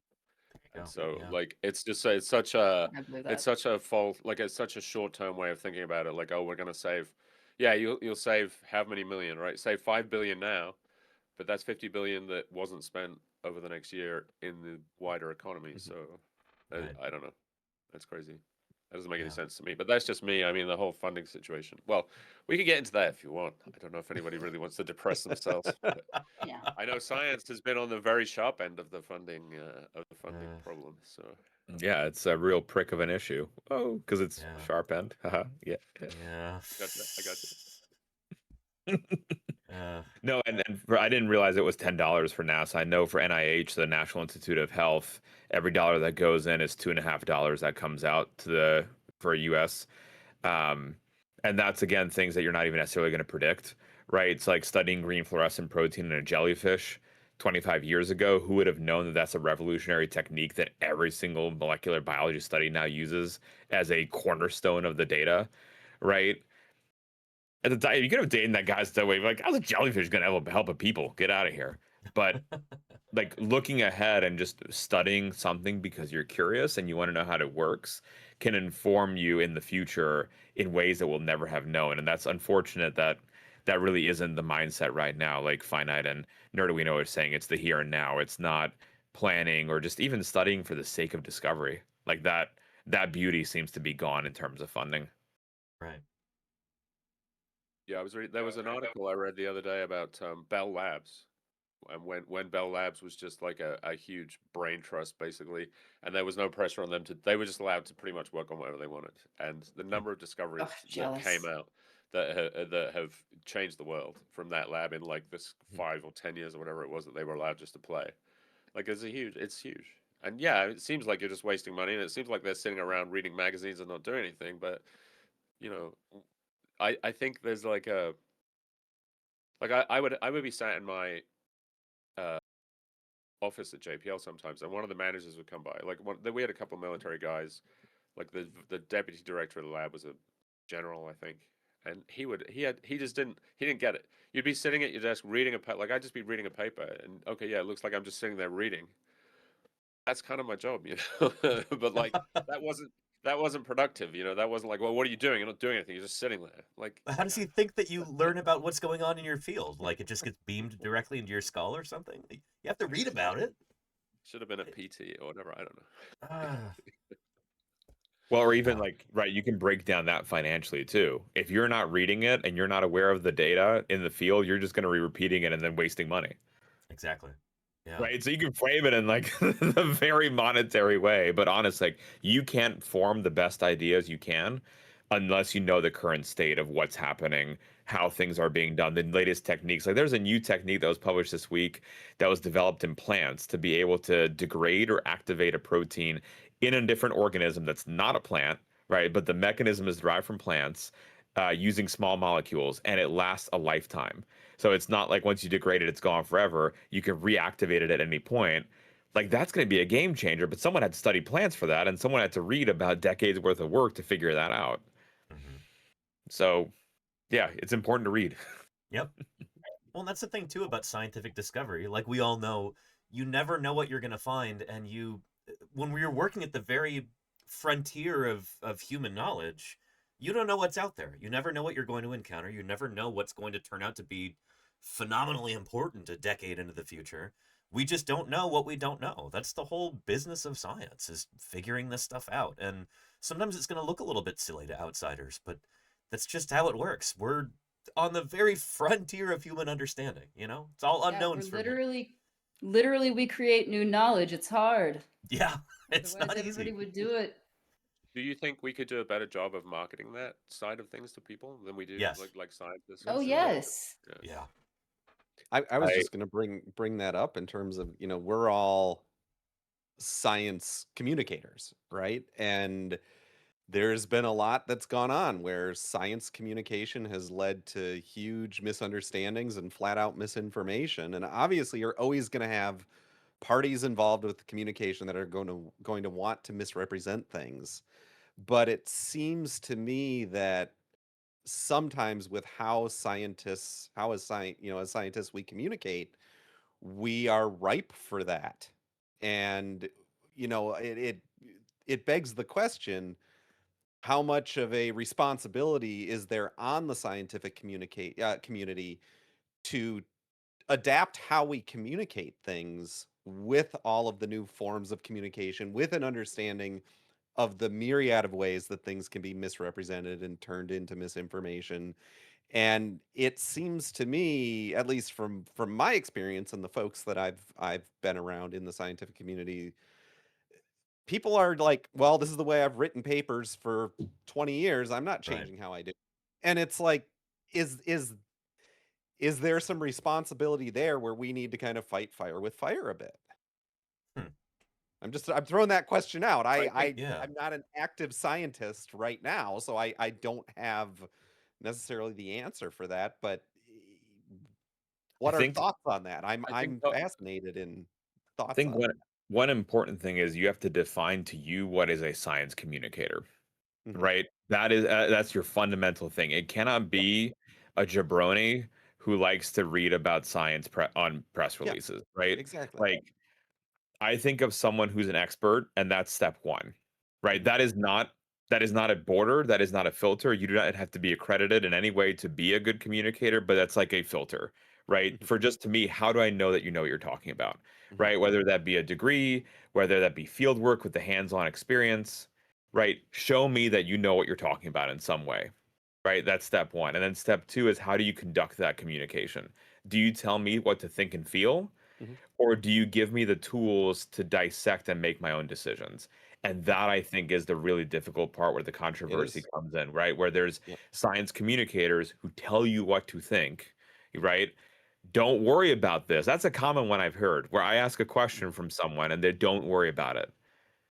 Well, That's how so do, how do you know condescending. what I want to worry Oh, about, right? I would like, bro. Yeah. right, yeah, Yeah. yeah. Like I Yeah. would like to know, give me the tool to decide if it's important or not, right? And because I always think at the end of the day, if you don't agree with what Lita and I dissect the papers on, that's fine. Yeah. If you are coming to that conclusion because you're dissecting it, that means we've done our job, Yep. right? That is to give you the tools to dissect things and to make your own decisions, not to tell you what to think and feel. And I know my old professor when I was a postdoc hated that because she always said the public is too stupid to understand. And it's like, no, you're just not good at explaining things, right? Try different ways and that's honestly why there was mistrust in COVID. And then you had science communicators who said, don't take this because it's a government scam or this will get, you know, nanites in you and they'll be tracking you or whatever because the scientists were like, well, you're an idiot. I wouldn't trust them either then. Right. And so it's Yeah. building that Well, trust. Like I feel like all of us are constantly undoing what yep. some people are doing and trying to build that trust constantly at one point where there's this grading away of that trust. And so it's, authority, experience, and then how you present, like what your Yep. mission actually is in it.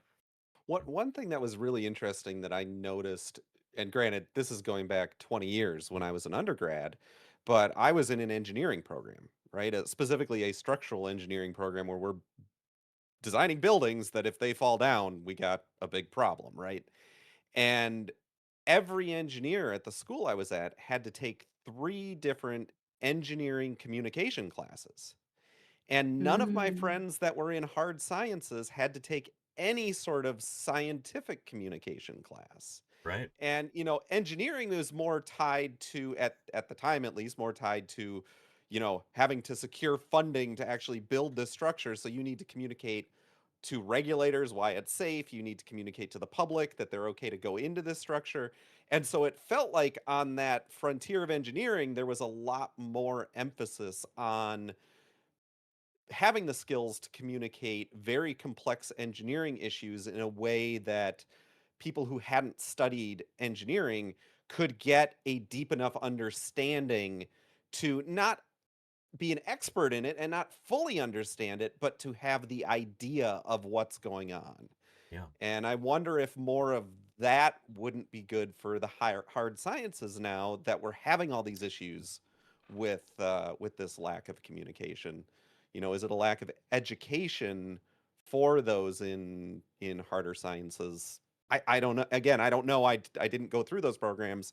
That was I think just my experience with my classmates. I think in the hard sciences, science communicate like if you can, you do research, and if you can't, you do communication. That's been the attitude, which is a Which is terrible attitude, toxic. Yeah. Toxic. completely upside down. Yeah. It is a little better. It depends on like a lot of astronomers, like astronomy professors. Astronomy is a science where people are kind of like enthusiastic and they want to share, right? So I think a Mhm. lot of my professors were a little different, but I've seen it in other sciences where it's like, oh, you're a science communicator. Like, if you were any good at this, you'd be doing the research, and you'd be a professor somewhere. And I think even the universities kind of have that. Like, well, you should have like embedded science communicators in every department. If okay, maybe it's not a full-time job, but you should have some professor somewhere who like has a real passion for that communication, who can understand what's going on in the department and turn that into useful, semi-technical, like not dumb it down all the way, but can kind of make it understandable and digestible. And that's just been, in addition to everything else that I completely agree with all the things you said. I think that that sort of looking down on science communicators is a huge problem as well. I can't tell you how many times I've been called a failed scientist because this is what Lead and I are chasing to be like what we're passionate about. I've been to conference, like I won like this big, like the fruit fly thesis of the year for graduate students across like North America back in 2020. All right, I got the little plaque over there. I still go to those conferences and I get the comments, "You used to be somebody. What happened?" Right? And it's because it's like you're a communicator. Like that's the lowest of the low, man. And it's like then you start talking about like what you do. The fact that we have people in our chat that have never been to college, never even graduated high school, and now know what green fluorescence protein is and how to use lasers to activate it. You telling me that's not making a bigger difference than your nonsensical paper that no one's gonna read? Yeah. But that's at least in biology. I don't know how it is in geology or paleontology. I mean, Danny always makes it seem rosy because he has guests on, right? You in the field, right? You're talking to people. People seem excited about that communication. But at least in biology, it's really, really hard to get. And it's not even just like old people. It's kind of just like this. If you're in the system, that's what you end up adopting kind of mindset. Well, and I can speak, so as a professor, which if you're in chat and you didn't know what a professor's job is, 40% of my job is to do research. 40% of my job is to teach. 20% of my job is to do service, which includes things like this, right? Science communication, going to elementary schools, but that also includes things like serving on a master's student's, thesis committee, or being on a committee to try to do some course development, whatever the heck. And the powers that be higher up discourage us. They don't want us to do science communication. And this is something that's come from the system. The way that Balint is unfortunately negatively viewed, which is completely the opposite way that it should be. Whenever I review papers, I can't tell you how many times that I've seen an author or I've read an author or just, writing, and I'm just like, man, I'm an expert on at least, this little part of this paper or in this field, and I don't understand what you're saying. So you should rewrite this because the onus is on you. Like, you're the one writing this. You need to make sure that everybody is able to understand this. And I'm really hoping that as we grow and as time goes on, that the older generations will kind of, hopefully things get more modernized and communication is valued more as we become more often the people in charge and in those higher up positions. I really hope so, because what's happened, the way that you were treated, Balint, is just rubbish. It's absolutely uncalled for. So, fun story. I don't know if anyone in chat here has heard about like big schools, right? Where it's like you hear the school's name, you're like, man, it must be a good place, right? You hear, I don't know, maybe Harvard is a little bit tainted now, right? But you hear Harvard or you hear Ivy League, right? It's supposed to be this delicious place that you really want to go to. So Lita and I went to Dartmouth and we're like, man, that's a delicious place to go to. And they pitched it as, you get to present your work once a year to the entire incoming class, and you're going to make it accessible and you're going to learn how to present your work. I'm like, my God, that sounds amazing. And then they're like, and you as a first year have to go to every one of these talks. If you don't go, that's a failing grade. You got to repeat it. Okay, so you get to learn, right? You practiced on all this great jazz. When it started, Lena and I were sitting there like, none of this makes sense. What are they talking about? And then it was our turn to go with these yearly presentations after the first year. And the professor's like, just treat it as a data dump. Okay. Like, I don't need this whole background stuff. Just give me what updates you've done. And then we don't have to meet afterwards. And that's, it'll be easier on everybody. So, right. Even the pitched mindset of we're going to give you this training opportunity. The professor's like, guys, I don't have time for this. I can't meet another hour with you. Just throw them the updates and we'll move on. So that's why it was in biology, y'all. Like, I was getting a degree in it, and I was like, I have no idea what organism you're working on, man. Is this a computer or a bug? Yeah. And it turns out, it was a legitimate question sometimes to ask because they wouldn't tell you what they are working on. It's insane to me because it's so different from what my experience as an engineering grad student was, especially in the civil engineering department, because civil engineering, for those who don't know, is kind of broken into two major disciplines. You've got structural engineers and you've got environmental engineers. Environmental engineers are doing water resources, things like that. Structural engineers are obviously doing structures. You also have traffic engineers, but those are our you didn't make it, you become a traffic engineer, because they can't do anything. Have you ever seen a traffic engineer who actually did it right? I don't know. But anyways, I'm just kidding, of course. But we used to have to do brown bag lunches for the whole presentations for the whole department once a semester. And you had environmental engineering professors as well as structural engineering professors in those. And the environmental engineers had no idea what was going on in structures, and the structural engineers had no idea what was going on the environmental side. And so you had to give that presentation to that whole audience knowing that half of those people had little to no experience in that particular discipline. And if you weren't clear, I remember giving one very technical structural engineering presentation, and the environmental engineering professors just gave it to me. They were not happy at all. They were like, you need to be able to communicate this in such a way that we can understand this, and you failed on that. And so there is so much of an emphasis, especially in civil engineering, to communicate these things. And it's just it shocks me that there isn't that kind of feeling in the hard sciences. Right, like And there aren't the I was- incentives there, right? So it's Exactly. like, Exactly. yeah, and like, because that's the impression that I get. I'm no longer really in academia. I'm not immersed in that anymore, and I feel honestly really lucky in a lot of ways that I don't have to deal with that as much. But from a lot of my colleagues, my friends and co-authors, they talk about how their academic departments, the leaders there, talk a big game about outreach, about service, as Volcano Doc was saying, and then there's zero incentive provided to anybody to actually do that. In fact, you get penalized for actually going out of your way to do public outreach, to go speak at schools, to do like a pub science night or something like that. People ask you, well, why aren't you writing more grant proposals? Why aren't you, going to more committee meetings? Why aren't you doing this? Why aren't you pulling in more grants? And at some point you have to actually provide a reason for people to do that, because it's great to say that we value this kind of thing, but you got to show it. You got to back it up with real incentives. And by the way, I had was a- completely joking about the traffic engineers. They have the most thankless, difficult job ever, and I give them huge amounts of respect. I was completely tongue in cheek with that comment. Traffic engineers have all unfollowed. It's too late.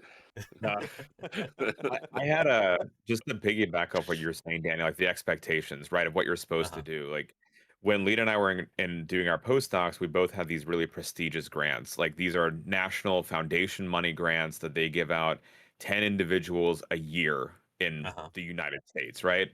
Lita had one, I had one. Mine had a stipulation of you had to do outreach. So yearly, you write an update and there's a section. What is your outreach? So I was doing, you inspired us to start doing Twitch, right? So I put that in there. We were getting middle schoolers, high schoolers coming to the lab to see it hands-on.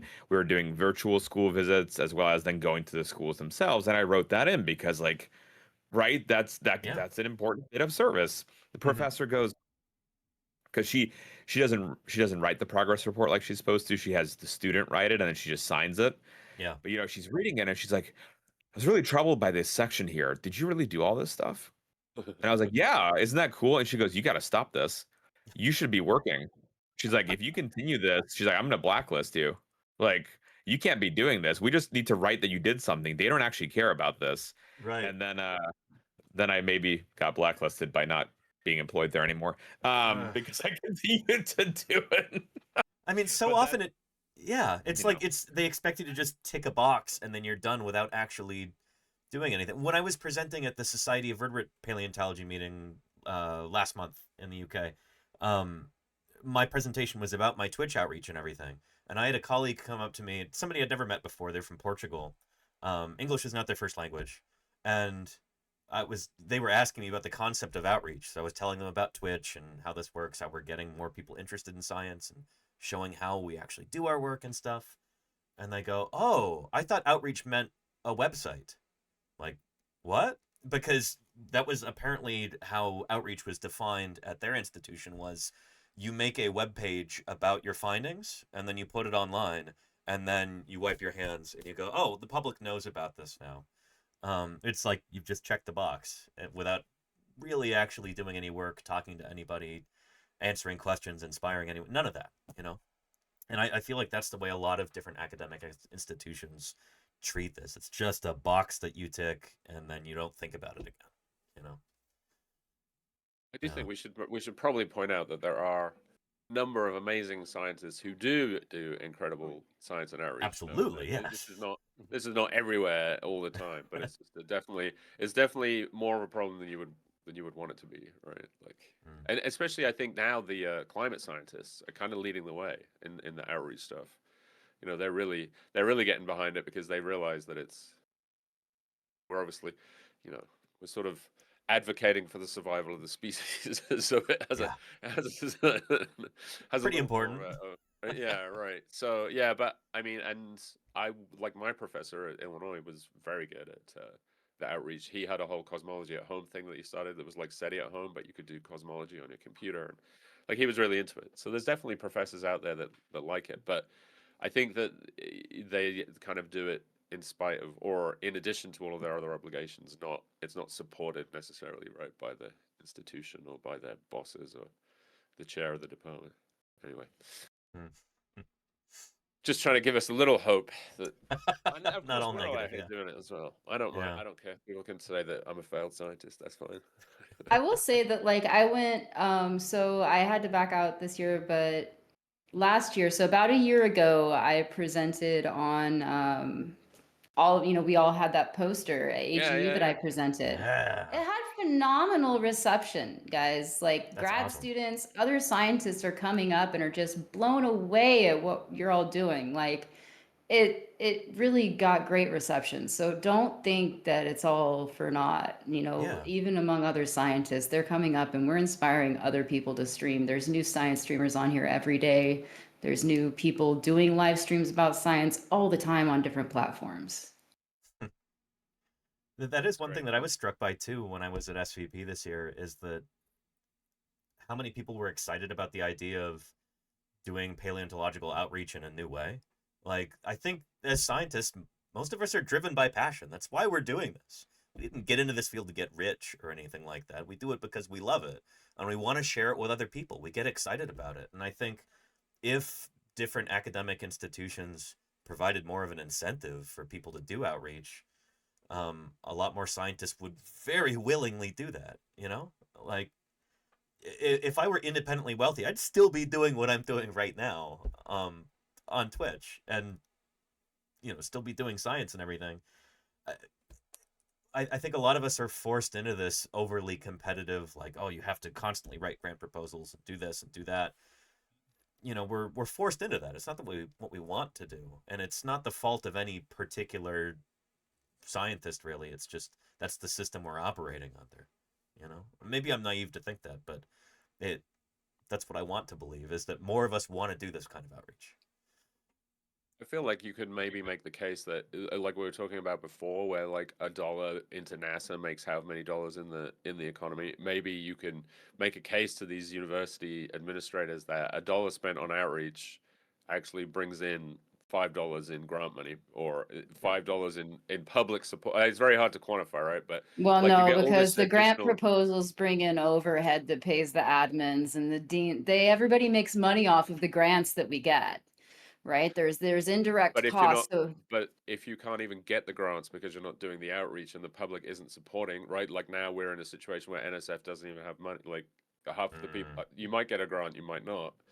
I think this is more like of a fundamental issue, right? Where you are trying to generate interest in science and passion for science in the public, that then when they see the NSF has been cut or NASA's budget's getting slashed or this, they're outraged and they're like on our side and they're like lobbying their Oh, I'm not politicians disagreeing with correctly. you. No, I'm not I'm just saying, disagreeing with you but at and I don't all. know how you make that a case to like a university administrator as well, but there has to be a crack there somewhere that we can. Alumni with Yeah. money have to make the case. That's who has the power in the university systems, or alumni with the money. Broke alumni don't count, I suppose. No, sadly. I can't remember the number of times I've gotten a letter from Montana State University saying, "Hey, can we have $25?" And I go, "No, can I have $25, please?" You know? Exactly. Yeah. But so that's an interesting point, Volcano Doc. Alumni with money. Do you feel like it seems like so often the people who have power and money are not the people who are interested in basic science? How do we go about changing that? Like, how do we solve that problem? You want to live longer with your nice money? Be a shame if you couldn't do that. I can help. I mean, but at the end of the I day, think right? you might want to mob boss bullet there. rephrase. Yeah, I'm just. Well, no. What are you? At the end of the day, why do we want to study ants from the rich person's perspective? Is it because you care about how the world works? No, it's because ant queens live 30 years and the workers live 2. Why do they live different timelines? Because there is genetic underlying that allows them to age slower and live longer. So if you want to live longer, you will fund this research. Right? That's how you get that. And unfortunately, it's like, again, a pocketbook argument that you have to make. And that's actually how we spun our grants. Right? It was literally, do you want to see grandma make it? Fund the ant research. And that's what got politicians interested. It was not the curiosity driven, let's learn about how the world works. Right. It was, here is this immediate application to me. And that's the sad part. Like, I would love to y'all's thought on how we can change that. Yeah. Like, where it's not, it doesn't, it could just be back to the beauty. Like, there were papers in the 70s funded where it was this, they're my science heroes. They're called the Ritskys. There's this husband and wife team. They share a lab and they're doing microsurgeries on fruit fly larvae of different species. And they are taking out tissue from one larva and putting it into another larva and just seeing like what the transplant reaction is. And they're figuring out the basis of immune rejection in tissues. And it's just, they were just playing at the end of they had some funding to do it. And that was that. And that would be like what I would love for us to get back to, where it doesn't have to be that immediate connection of how this is going to help me. But I think when we pitched, so the fellowships that Lita and I had were private foundations. That was the pitch. Like, I was studying ants, but I was giving them cancer, right? And it was like, why are you giving the bug cancer? It was to see what social setting has effect-wise on disease progression, which is clinically important to people. Right. But it was very, very different than just saying like, well, it would be cool to figure out, you know, what the ant normally gets sick from and seeing how the social setting affects that disease state. I know it's a very cynical take, but at the end of the day, it comes I to think money. in reality, I think it's not a cynical take. I think it's a very realistic take. I think especially when you're in a very my opinion, artificially resource constrained world where you've got those with the power and the funding and those without, you need to apply to those with the power and funding, and it sucks. But that doesn't mean you have to lose your curiosity. That doesn't mean you can't educate others who would go into the field about that curiosity. But when it comes to chasing the funding dollars to do the work, it sucks, but it's the reality right now. And I don't see that being something that's going to be changing anytime soon. You know, I think you'd have to have some major structural changes in society happen. And I don't see those as favorite happening. example, like just off that point, finite, just to illustrate that it's not just like one administration's fault, which is usually what people run to, is if you look at the funding, the NIH funding had not increased for 25 years. Right. Right. But inflation has. Yep. So the amount of money that an R01, which is the big NIH grant that can get you 25 years ago, you get it now, it's like getting an NIH grant 25 or NSF grant 25 years ago. It's like, well, I guess I could hire 2 students and do an experiment. So it's like finite said, it's a societal issue. Like it's a deep rooted thing. It's not just a every 4-year secular one. It's a big thing to change. That's not going to be easy. No. I know there's been a lot of. We have to. Sorry, go ahead. Go ahead. Yeah. No, you first. I insist. I was gonna say I think it's about finding those little handholds where you can get some of that, and then trying to slowly expand from there, which is it's infuriating. It takes so long and it takes so much effort, and it might not even be something we fully see in our lifetimes, but it's a future thing where it takes a lot to get there. And so like I think then the focus on getting younger people to be interested in that joy of discovery to bring people into the field is that's the place where we have some leverage in that. And that means we have to keep doing the crappy stuff we're still doing, but we can also, these don't have to be mutually exclusive. They can be 2 different types of outreach. And yeah.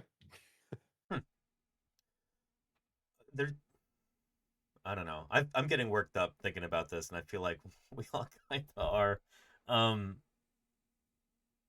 I like to think that we're in some small way making a difference here, though, on this platform, talking to people about science, getting people excited about these ideas. I wonder if everybody here might have a story to share about what they've done. One way that their impact has become apparent to them, maybe over the past year or so. I've got a good one. This wasn't over Please. the past year, but when I started, my idea for starting live coding on stream was I wanted to flex. I was no longer in academia, but I love to teach, and I wanted to flex those teaching muscles and keep sharp on that because, again, communication teaching is hugely important in the world. And just because I'm not actively doing it as a profession doesn't mean it's not good to strengthen those skills. And so a lot of my early streams especially were introduction to programming, and I had people coming in, and there was this one individual who came in and was in my stream every day for like 6 months, and then they just disappeared for like 2 years. Didn't see him at all. And I'm like, oh, I guess I must have said something. Maybe he was a traffic engineer, you know. I must have said the wrong thing. 2 years later, they show back up in my stream and they said, I just wanted to tell you, one day I was going through just looking for video game streams. I saw your stream and came in, and it was fascinating. And I was in a profession absolutely miserable doing stuff I didn't want to do. I just got done with a 2-year academic program, and I just landed my first development job. Holy cow. And I was literally like, who's cutting onions in here? So this was like a very specific, I impacted this person. Right. I literally, because I had, frankly, coding on stream is vulnerable, right? Because you're constantly making mistakes. You're putting yourself out there. Yeah. It's a part of the whole process. And so by putting myself out there, that showed someone something that they didn't know they'd love to do, and now they're doing what they love to do. And that one thing has made my 5 years of streaming absolutely worth it, regardless of anything else. That's awesome. Well, I can tell you that I've been really slacking. Just got overwhelmed with research, but I have been crunching numbers. I am still working behind the scenes. Research is slow, you guys all know. I can tell you that there are statistical differences, that we are making a statistically significant difference. That's good to know. That's good to know. That's I think you can be really exciting. Shoot. Yeah. Feel like you're sort of streaming into the void sometimes, and you're just working away, and you're just like prepping stream, and you're working, and you're making emotes, and you're a sound engineer, and you're video, and you're just doing all this stuff, and you're totally overwhelmed, and it just doesn't always feel as though you're having the impact that you that you want, and then occasionally someone in chat, or I'll get like a DM or something like, "Hey, I really appreciate what you're doing," and that makes a big difference. And then, like, I was at TwitchCon this year, and I was on the NASA panel last year, and I don't really think, I kind of do it, and I really enjoy it, and I have a good time, but I don't really think it has that much of an impact. And then a couple of people this year came and said like, "Oh, when you were on the NASA panel last year, I really enjoyed that. I really got a lot out of that." And I was like, "Oh, yeah, I was actually," and like they remembered. Yeah, just little things I think can make a big difference, and things like this as well, where you just sit around and like generally complain about like stuff, but kind of encourage each other and just be like, "Hey, I'm here. I'm here. You're here. We're all here. Like we're all doing the same thing, and we are making a difference, even though it's maybe every stream is just a tiny difference, but over the course of a year or a few years, it all adds up. I hope. I think it does. I don't know. We've got hundreds of people watching right now. Like, this is... And like I always say, the internet is a really big place. Like, there's so many other things that people could be watching or doing or saying, and people are here in the chat, and that really means something, Yeah, it was earlier this year. When I was out in the field doing a stream, got a message in the chat that I was really surprised by, and it was this guy who had a very kind of aggressive sounding username, and he'd left some comments earlier in the summer that you could read as kind of acerbic or challenging, and he just chimed in to say, "Hey, I just wanted to let you know that these conspiracy theory YouTube videos that I'd been watching almost had me convinced that dinosaurs weren't real. But I've been watching your streams and I realize this is legit. So thank you for that." And that was nice. It made a big difference for me because there's so much just awful dog water content out there, so much anti-science, just fantastic. Yeah, and so I like to think that if there was one person who actually chimed in to say that, there might be 10, 20, 30 people who were there who were, quiet about it. And that tells me that I'm actually making a difference, and that means a lot to me. Like, that's the whole point of outreach, is not preaching to the choir. We're trying to reach new audiences. It's outreach. So yeah, that felt part and parcel of that kind of outreach. Made me really proud. I'm sure you got something, Belinda. I guess for further piggybacking on that, like, as Danny said, we want to make this accessible to everyone. We don't want to convince people who already like science, right? It's a great place to hang out, but you already like science. Yeah. We had this gentleman, very respectful, right? Hanging out with the community, asking questions. A few months after he'd been here, Lita and I are on the stream, we're talking something, and he asks a question, and then he goes, "I just want to say thank you. I believe that the Earth is 5,000 years old." Right? That's you're like, wait, where is this gonna go? Right? Because that's either gonna go one of two ways. It's gonna be like, I hate y'all or I like y'all. And he goes, "Y'all have never made me feel unwelcome. You have never made me feel like I have to believe what you are saying. And I can ask questions and learn. And while I might not agree with it, I feel like this is a safe space for me to ask the questions and get that perspective." And so, which is great. Like, even if they don't believe of whatever the geological Earth of the age is or how evolution works, they were open to learning about it and just discussing it, which is so much more than any kind of issue in the world that we have today, right? It's like, if you disagree, you're terrible. But it was like this very respectful conversation. And we've had plenty of those kind of folks where it's like, I've never heard about this thing, and now I know about this thing. Or one of our community members, he had his daughter ask a question because through his account, right? Because she's under the age of 13, so we never violate TOS here. Good company men, and Danny and I are ambassadors. We can't be encouraging under 13 to come on here. But his daughter asked a question about the ethics of zoos and what are the bioethics. And we went off on a 2-hour discussion on this. And she wrote up a paper. We didn't give any answers. It was just different perspectives. And she got top marks. And it's all learned through a stream and like coming up with like the unique scientific perspectives. And it was just, so you get both sides of things, right? That folks who haven't been exposed to this before, they now gain more of a love for it, or ones that are just wanting to learn. And for us, like, Nerduino mentioned TwitchCon, Danny, we got to do a DNA extraction workshop at TwitchCon at a Right. video game convention. Like that was like the cherry on top, right? Of like folks came out to extract DNA Oh yeah, at a video It's game great. convention. That's pretty awesome. That was Yeah. that Yeah. was the best part of TwitchCon. Yeah. No, especially the strawberries. Right? Yeah, they were tasty. But it's like y'all are saying. Sometimes it's hard to know what kind of impact you're making unless the audience actually tells you. Right. And sometimes, there's this barrier, right? Like, why they don't want to know that they made a difference in my life? They already know, and it's like, but hearing it and also what works, right? We're learning too here. None of us are experts in science communication. We have very different styles, we have very different approaches. Some people are gonna get caught by us and others aren't. But when y'all are giving us feedback like this thing worked or this thing I really don't get, like that is the biggest thing y'all can give us because then we can do it better. Right. You know? Yeah, well said.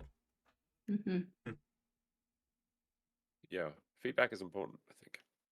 I would just say that I would say that to chat. If you're thinking oh, I should just reach out and tell them I appreciate them, then do it because streamers, Do it.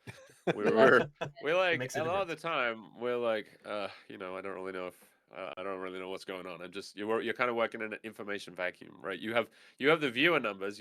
I try not to look at those while I'm live, but that can be completely misleading. And if that's the only way that you're judging your impact, I don't think that's healthy. It's the verbal, like when we ask questions like, what do y'all think about this experiment? Even saying like, well, it's bupkis, right? Or saying like, I think it's great. Like, well, why do you think it's great? And then that back and forth, like that's what I think we're all trying to impart on folks is not the facts. The facts you can Google, right? It's how to dissect the facts and know that they are the facts to be dissecting, especially like Finite was mentioning the AI driven world. How can we be critical enough in what we think and what we see that we're not going to be bamboozled by AI or conspiracy theories? Because like even in our field, there was 2 years ago this popular press release, ants smell cancer. Boy howdy, that would be awesome, wouldn't it? Turns out they were just smelling the off gas of a dish. Right? But that doesn't sell. And so and you don't get that if you just read the popular press release. You had to go into the methods of the paper. So knowing how to dissect these things, not what to think, but how to do that reasoning is the most important thing that we can impart on anyone. Yeah, and that interactivity, that's the whole point with Twitch, right? We could make YouTube videos that just impart the information, but that's not the same. It doesn't. It's that back and forth that makes it interesting. And I think it's so important to build those bridges with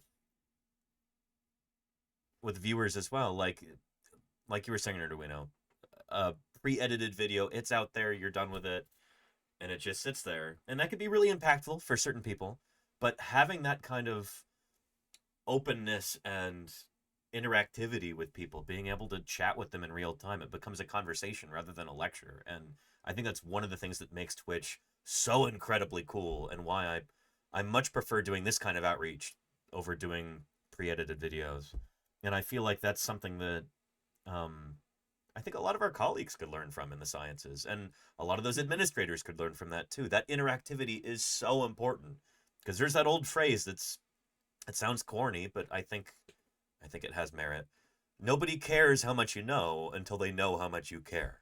Like, we as human beings are very emotional creatures, and our whole lives are built on relationships. And when you can build some kind of a sometimes parasocial relationship with people in the chat, that's a way that you can actually teach them things. You can actually inspire them to learn on their own and be curious about the world and support science. It's that sort of interactivity is what Twitch allows for, and that's, I don't know, makes me really grateful to be here and be streaming with all of you right now. So I appreciate this. Say I never looked at mustard containers again the same way because of you, Danny. Right, but that's right. Not only that's the real takeaway.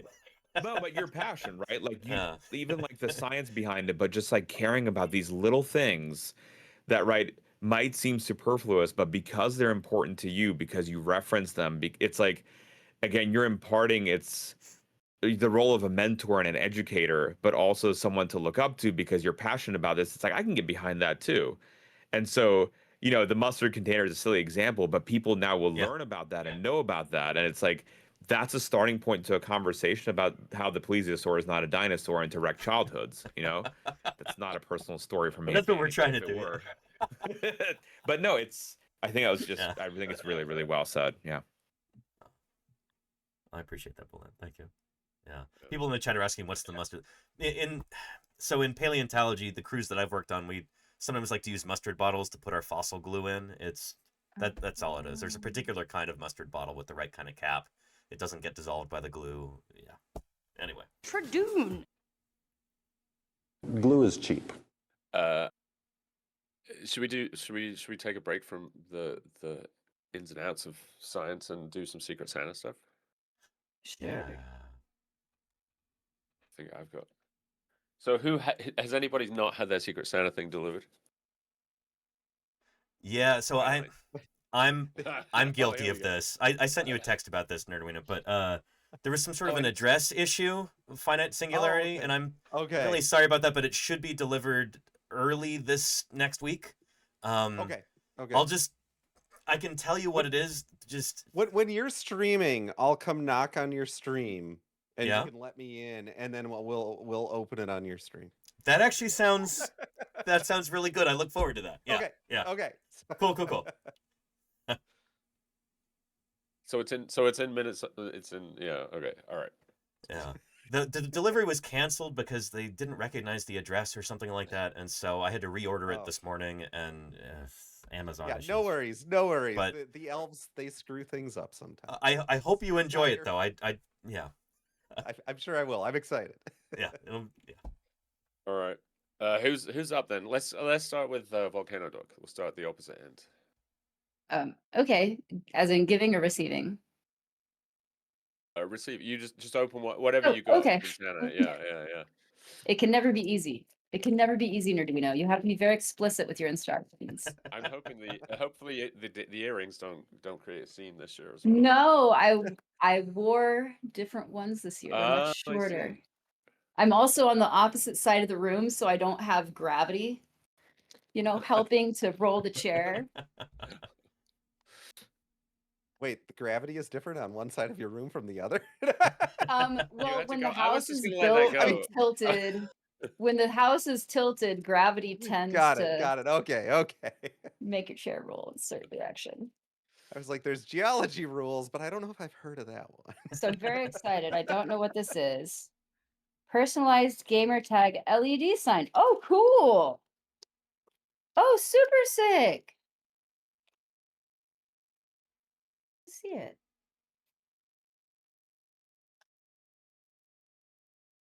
Oh. Oh, that's very cool. cool. That's in like the Twitch font. Awesome. Oh my goodness. How does this work? This is going to take forever. I'm sorry, guys. I'm a big old boomer. No rush. My students can't stand it.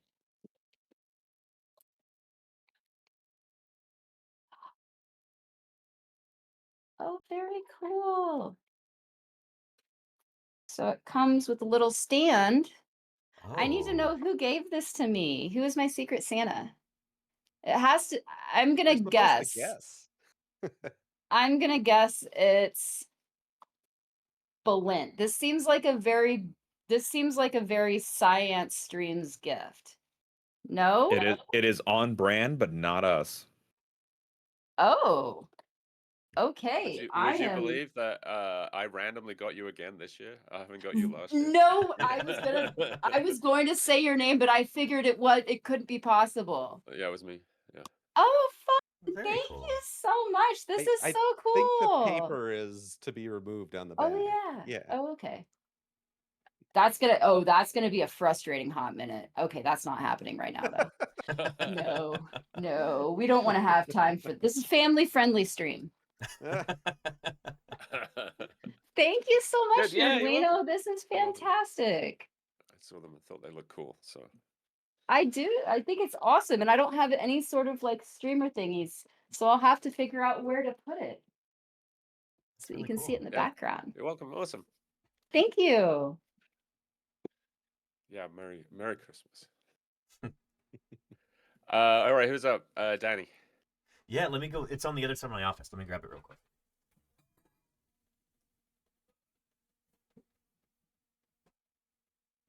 Here we Cool. go. It does like Okay. different colors and stuff. Yeah. So again, I almost opened this up just out of excitement when there was a box that appeared on my porch. Really glad I didn't. But we've got this lovely multicolored gift bag here. And then the tag on it says RAR, or in parentheses, realistic dinosaur sounds from Secret Santa. And well. It is a robotic or like wooden clockwork velociraptor puzzle model. That is really neat. And I like how it's actually got the proper shape for a velociraptor head too. They didn't go with like the tall Deinonychus skull. That is really neat. Mechanical dinosaur bionic movement. Very neat. Wow.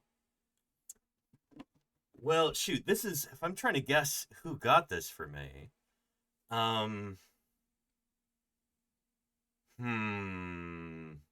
would it be the software engineer?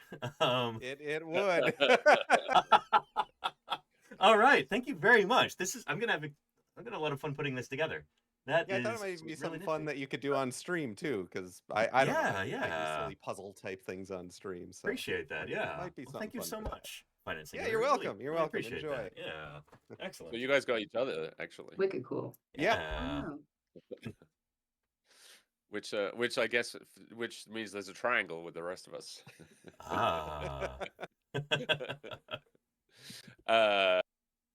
Science, you're up, I guess. So I've cheated because there's a return address on here with the person's name. But I wanted to show the lovely Volcano Doc. She wrote on one side of it, fragile contents. And this is how the box arrived. Oh, for goodness sake. Uh-oh. There it is. I hope it's okay. I hope it's opened it. okay. I haven't opened it yet, but I was like, I actually just noticed. I'm like, good Lord, the Postal Service. Fun story, the Postal Service lost our $5,000 PC the other day that we won. Oh, they boy. delivered it to the wrong address. Is that going to be resolved? Yeah, it has been resolved. We have a new computer, but good Lord. Yeah. Good Lord, that was a hot moment of scary. Oh, I'd be so. Oh my goodness. At least you had a picture of where it had very nicely been delivered to. Yeah, it wasn't my house. I opened it was like delivered. I opened the front door and it was not there. I'm like, not our home, man. So this is from Volcano Doc. I know she said this is for both myself and Lita. Lita is putting Munchers to bed. Y'all may have seen her. She popped in to give me a good night hug. Got here. Kind of hope. Notice the wrapping. Notice the wrapping paper. Hang on, my daughter picked this out. Volcano's mom picked out the wrapping paper. See, I should have shown Munchie. Oh, dinosaurs. Munchkin, for those who don't know, is near 3, and she's captivated by Danny's streams because they're dinosaurs. To the point where Danny says a word like brachiosaur or raptor, she goes, "Oh!" and she points at the screen and she says the dinosaur name. Nice. Yeah, that is mostly her Christmas items. Is dinosaur stuff. I can relate. There's Danny, you'd enjoy this. Her favorite show is called Gigantosaurus. Yeah, it's about young little dinosaurs. There's a big dinosaur there, and there's one episode they have a debate. The Dilophosaurus is arguing with the Archaeopteryx, and the Dilophosaurus is like, "What dino even have feathers, you loser?" And the other one's like, "Well, I mean, did you even have is the frill that you have even fake?" Or it's like, because the character has the frill, but they're making. Oh, really? Yeah, they didn't have that in real life. That's really funny. Yeah. Oh, wow. Which made me. I might need to watch this show now. Yeah. All right, we've got labeled boxes. All right, so this is from Volcano Doc, and it is Mary Koidon Culberstany, or Oreodont, Oligocene era, Brule Formation, White River Badlands, Cluster County, South Dakota. Whoa! It's an All right, well, Oreodont we got tooth? our microscopy Monday. Yeah, they're Oreodontus. That one is. Nice. Whoa! Lita has something Whoa. separate. Oh, check Wow. that out. That's That's the reason awesome. come back for Whoa. microscopy Monday. Look at that. Whoa! Nice. Wow. Oh, amazing. Can I, That's really Volcano Doc, can I open Lita's or should I let her open it? No, go. Well, it's up to her. I don't know. I think she'd be fine with it, but I Okay. don't. Also, I'm No not one her. tell her. No one tell her. This never happened. There's no Nobody VOD. knows. Nobody knows. Nobody knows. Smikes is not texting her It's right okay, now. Smikes. It's sparkly. Smikes is right now texting her. I'll be in. What are you doing? All right. This Smikes, is Aura gastropod with druzy quartz from central India, 100 million years old. Whoa. Very cool. Wow. Super cool. She has to get something sparkly. That is beautiful. Look at yeah, y'all probably it's getting Wow. like, That's cool. but it's got a really beautiful sparkle on it. That is beautiful. Thank you, Volcano Doc. Awesome. I'm excited to throw these under the microscope. Well, you guys are so welcome. Thank you for doing what you do and being amazing. Happy Christmas. Thank you, y'all too. All right, I think Nerdowino's up. It's me. All right, I got let me see. Oh, hold on this way. I got this box from it came from close by actually. It came from Anaheim. Let's see.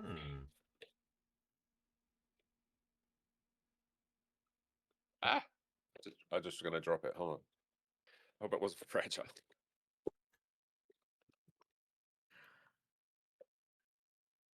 I see. I think we have some great minds here thinking alike. It's in the plastic wrapping. It's check this out. Oh. Which way around? Are you Oh, guys cool. this way, whichever way. I think my camera's back to front. There you go. That's super cool. I guess this must be from science. Thank you, science. Very so. Merry So Christmas. Volcano Doc was right. It is on the On brand. And then and it comes with a remote control, so I can change the color remotely. That's handy. Nice. Let's pop it in here. That's really cool. They didn't have one where that was DSN bandwidth. Otherwise, I would have gone with that. Oh my! Can you imagine? That would have been amazing. All right, let's put that in there. Oh, there we go. Let's fit it in, and then maybe I can get it. Do you guys have the same like? I need a USB port to plug this into. Do you think I have one free on any of my computers? No. Probably not. Let me see if this works. This might work. Hold on. I want to get it lit up with destroying it. All right, let me go back here. Let me see if one of these has got enough power for the LEDs. Oh my gosh.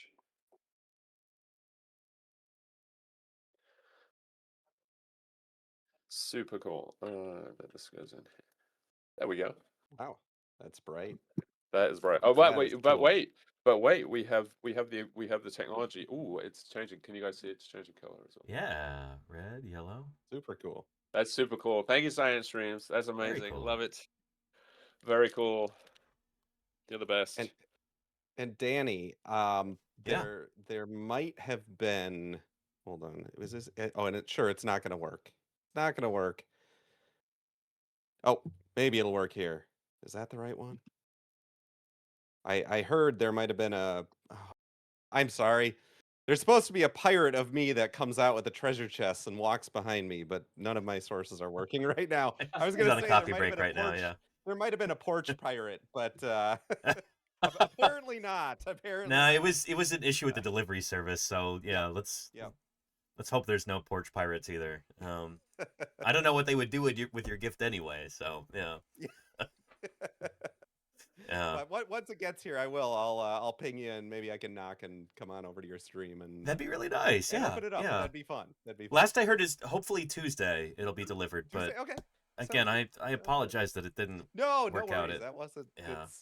we actually live kind of out in the country and no one can find our place. That was the thing too, is that like they didn't offer 1-day delivery. I'm like, can I pay extra and have it? And like, nope. No, so, we have those issues that happen at our place. So yeah.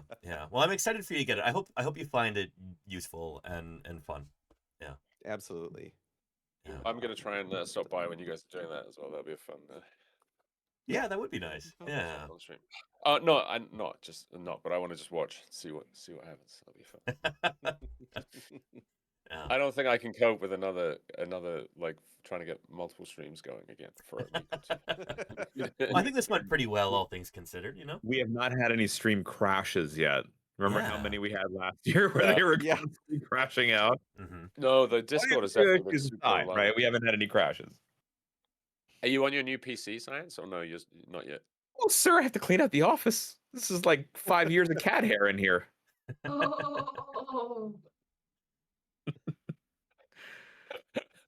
Okay, all right. Well, moving on. Anyone have anything? So, what should we? Do you guys want to kind of wrap things up? I mean, we've been going for it'll be almost 2.5 hours. Maybe we should just go around and talk about anything you got coming up on stream or what you're up to for the next year. If there's anything big. Yeah, I think that sounds good. Yeah, I've got dinner guests tonight, so I can't stay on for too much longer. Yeah. Okay. So why don't we find out? Why don't you jump in? What's coming up? Coming up, new OBS plugins being built. We hit 1.3 million downloads between all the plugins this year, which is just a number that doesn't even compute for me. It's just an insane number. So I have some fun new sort of visual effects plugins coming up that are kind of doing some stuff in OBS that OBS wasn't intended to do. So we'll see how those go. Been having a really good partnership with Elgato, developing an OBS plugin for them that we're in version 2.0 was just released for being able to trade and exchange scene collections for folks. And the big personal news is I just kind of got myself a desktop CNC machine. So I now have my ultimate maker's corner, and there's a lot of a lot of new sort of electronics making projects that I'll be working on stream and creating YouTube videos. The big one right now, last year I made a wireless stream deck, a wireless Elgato stream deck, and building wireless stream deck 2.0, which will have wireless charging, so it'll just sit in a dock and you'll be able to pull it off. And the back of it is going to be made out of walnut, and the front will be like a black acrylic. So it should be a really kind of neat project that hopefully will spur some interest in some kind of fun maker and electronic stuff for folks to be getting into, because programming's not enough, right?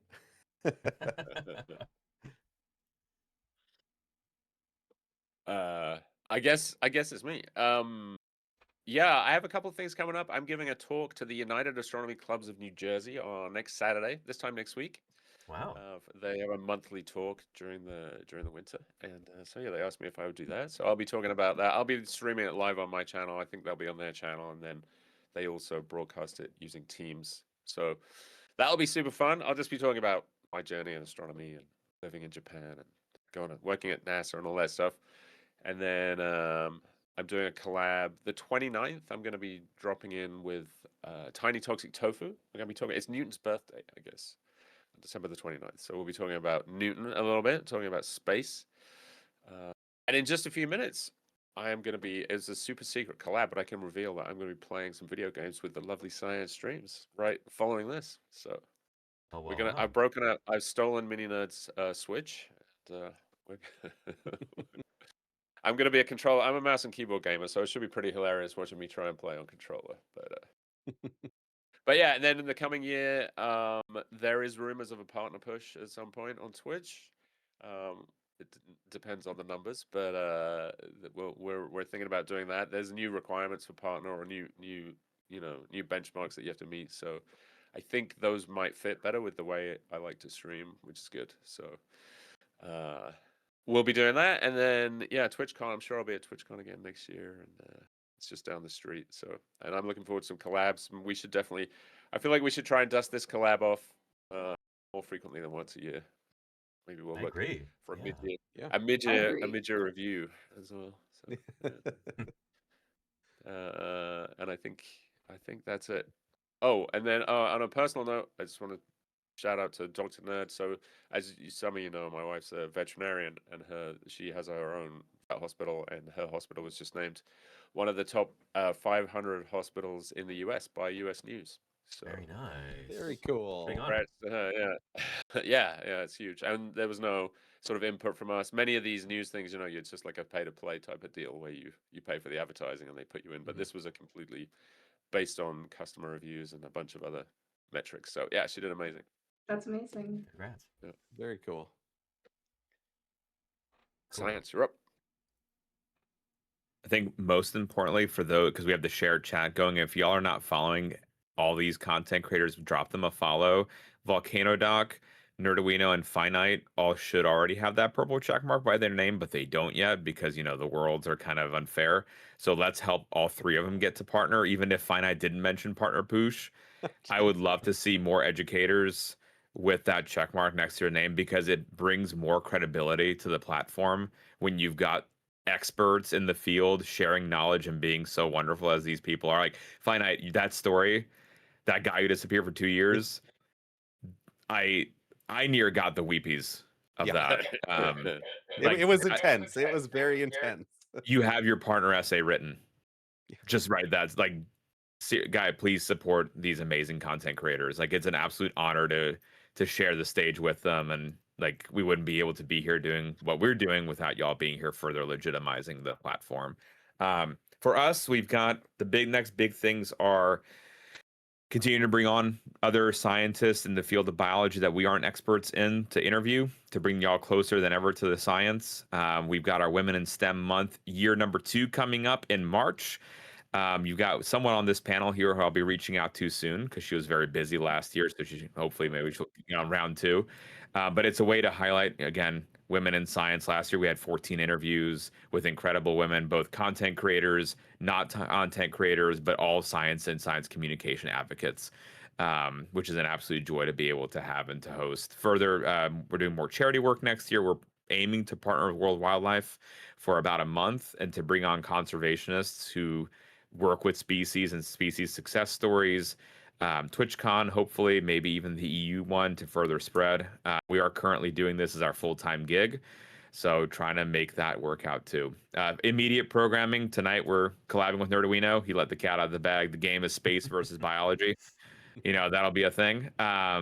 We actually tomorrow have a 16-hour celebration stream for hitting 16,000 followers on Twitch. Wow. So we're doing that, and we're also pushing for emote slots. So we're 38 sub points from a new emote slot and unlocking a special stream where Alita and I will do the Hot Ones challenge. And she won't eat any of it. I'll be eating it, but we'll be talking about the neuroscience of spicy food. So we've got some of those goals coming in as well. Yeah. Volcano Doc. Oh man, I'm trying to just stay afloat, guys. Professor life is a lot. So in addition to doing science stuff, every time I submit a paper for publication, my reward is a Lego. So starting tomorrow, we're going to be doing a tiny volcano Lego, and because I have fat hands, requires tweezers, which I'm really good at tweezers because I deal with tiny crystals. But other than that, I have taken on a 2-week online summer class, which means I'm getting back to basics, and I'll probably do a couple streams with just introductory earth and environmental science content, and then I take the VOD and I edit it, and that's the lecture my students get, which is what I did when I first started streaming. So if you guys can make it to those lectures, you are literally getting a university lecture here on Twitch. Which, it's not an opportunity that most people get for absolutely free. And so I'll be doing some of that. I have, like I said, I have a new research project that I'm working on. I have 2 new graduate students this year. So if they're okay with me doing a little bit of research on stream, I'll do some wherever I can.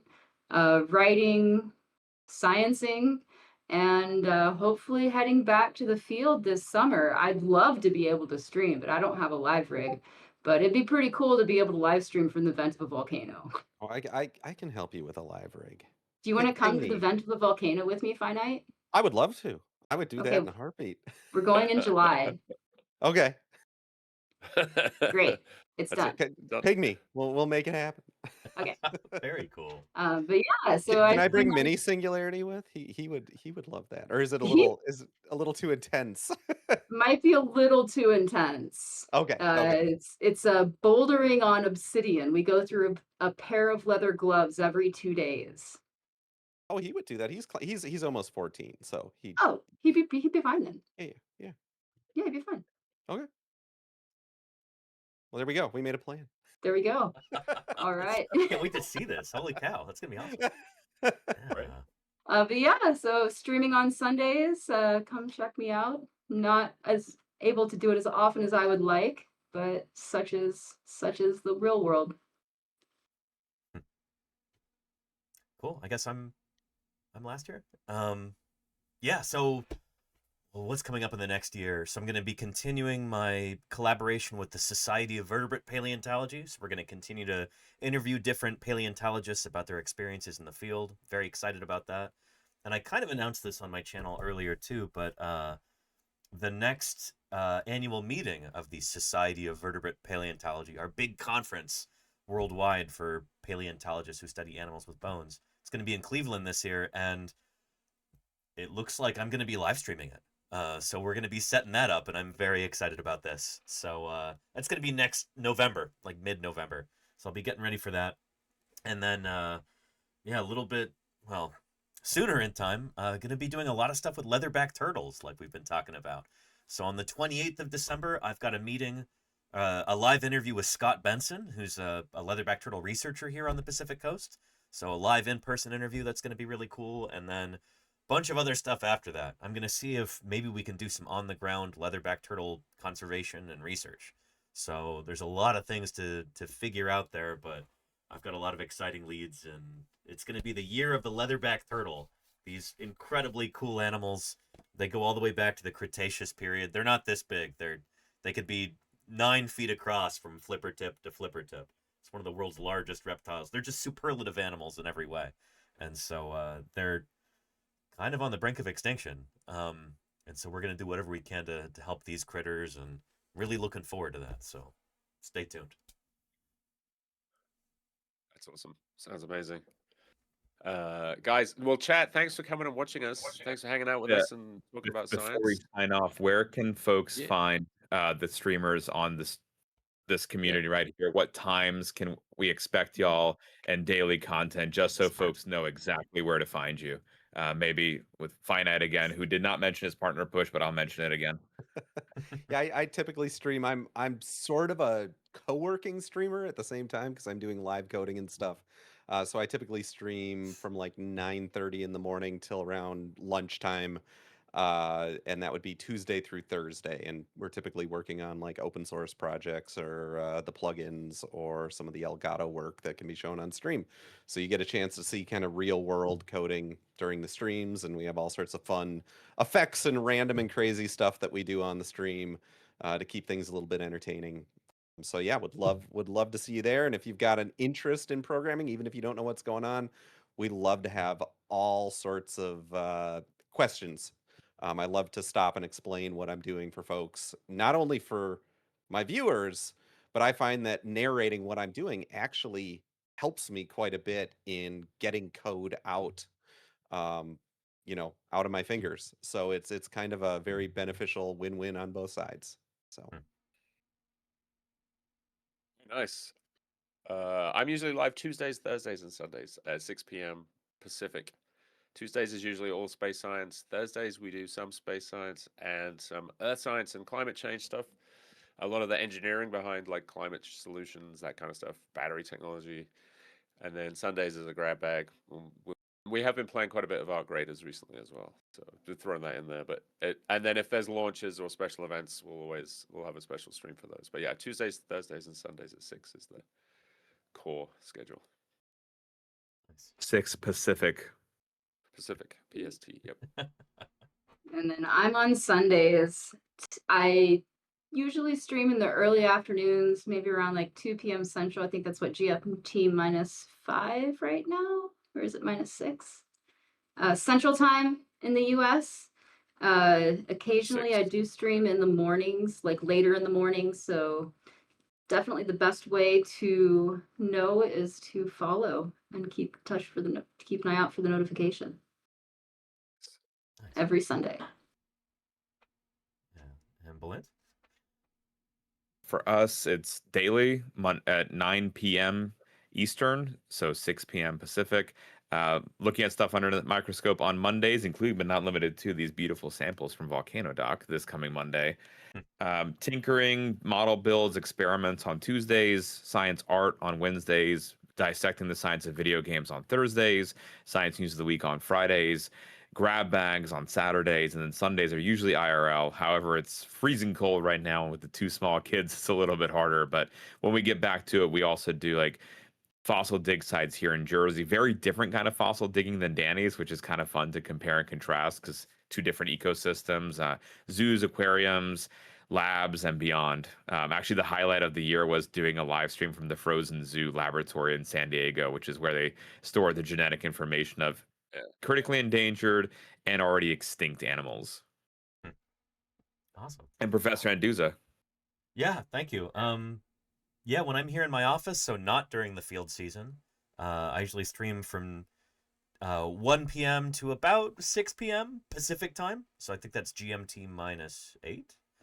And yeah, and then when I'm out in the field, which hopefully this year is going to be a lot of field work. It was 11 weeks last year. We'll see if we can beat that this year. But that'll be 7 days a week around the same time.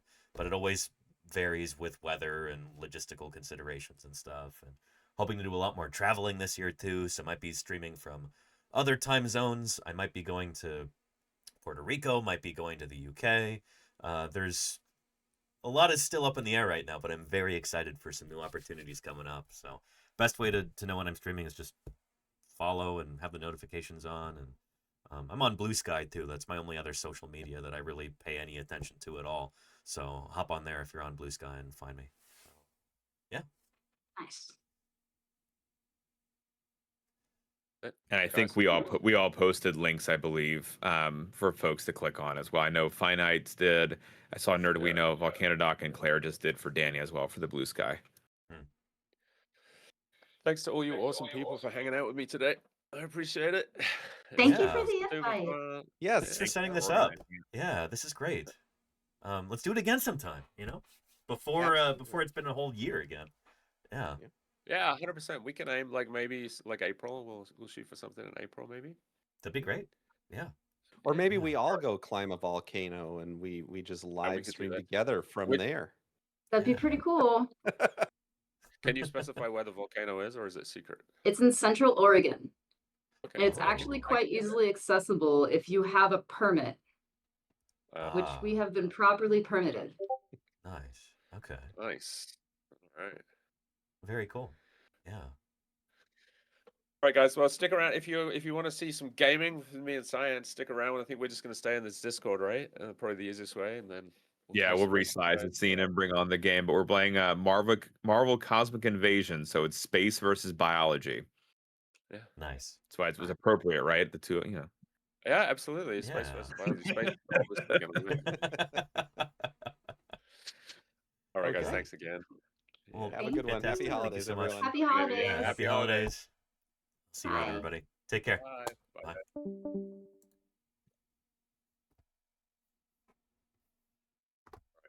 I'm gonna.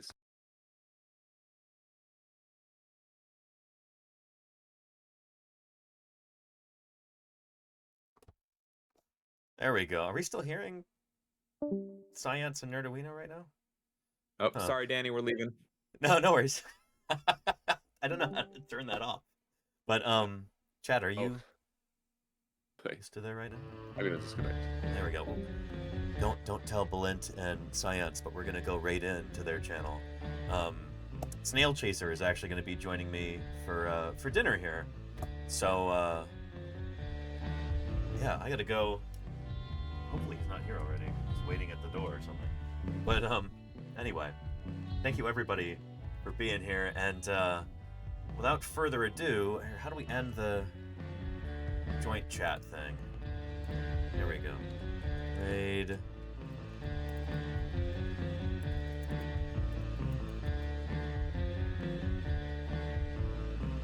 Science streams. Will that work in a joint stream? There we go. It is working. Excellent. Thank you everybody for being here. I know this is not our normally scheduled streaming time, so appreciate you showing up and asking questions and offering your enthusiasm and your viewership. That means a lot. I am incredibly grateful for the opportunity to be able to do science outreach like this full time. That's because of you that's possible. Maybe there's even dinosaurs. And thank you, Jenny Ear, for the follow. I appreciate that. Wonderful. Hope you all have a wonderful rest of your weekend. I'll be streaming again on Monday, doing some more fossil science. We've got some interviews lined up for this next week. We've got some new scientific papers to discuss. There's a lot of cool stuff coming up, so I hope you'll join me for that.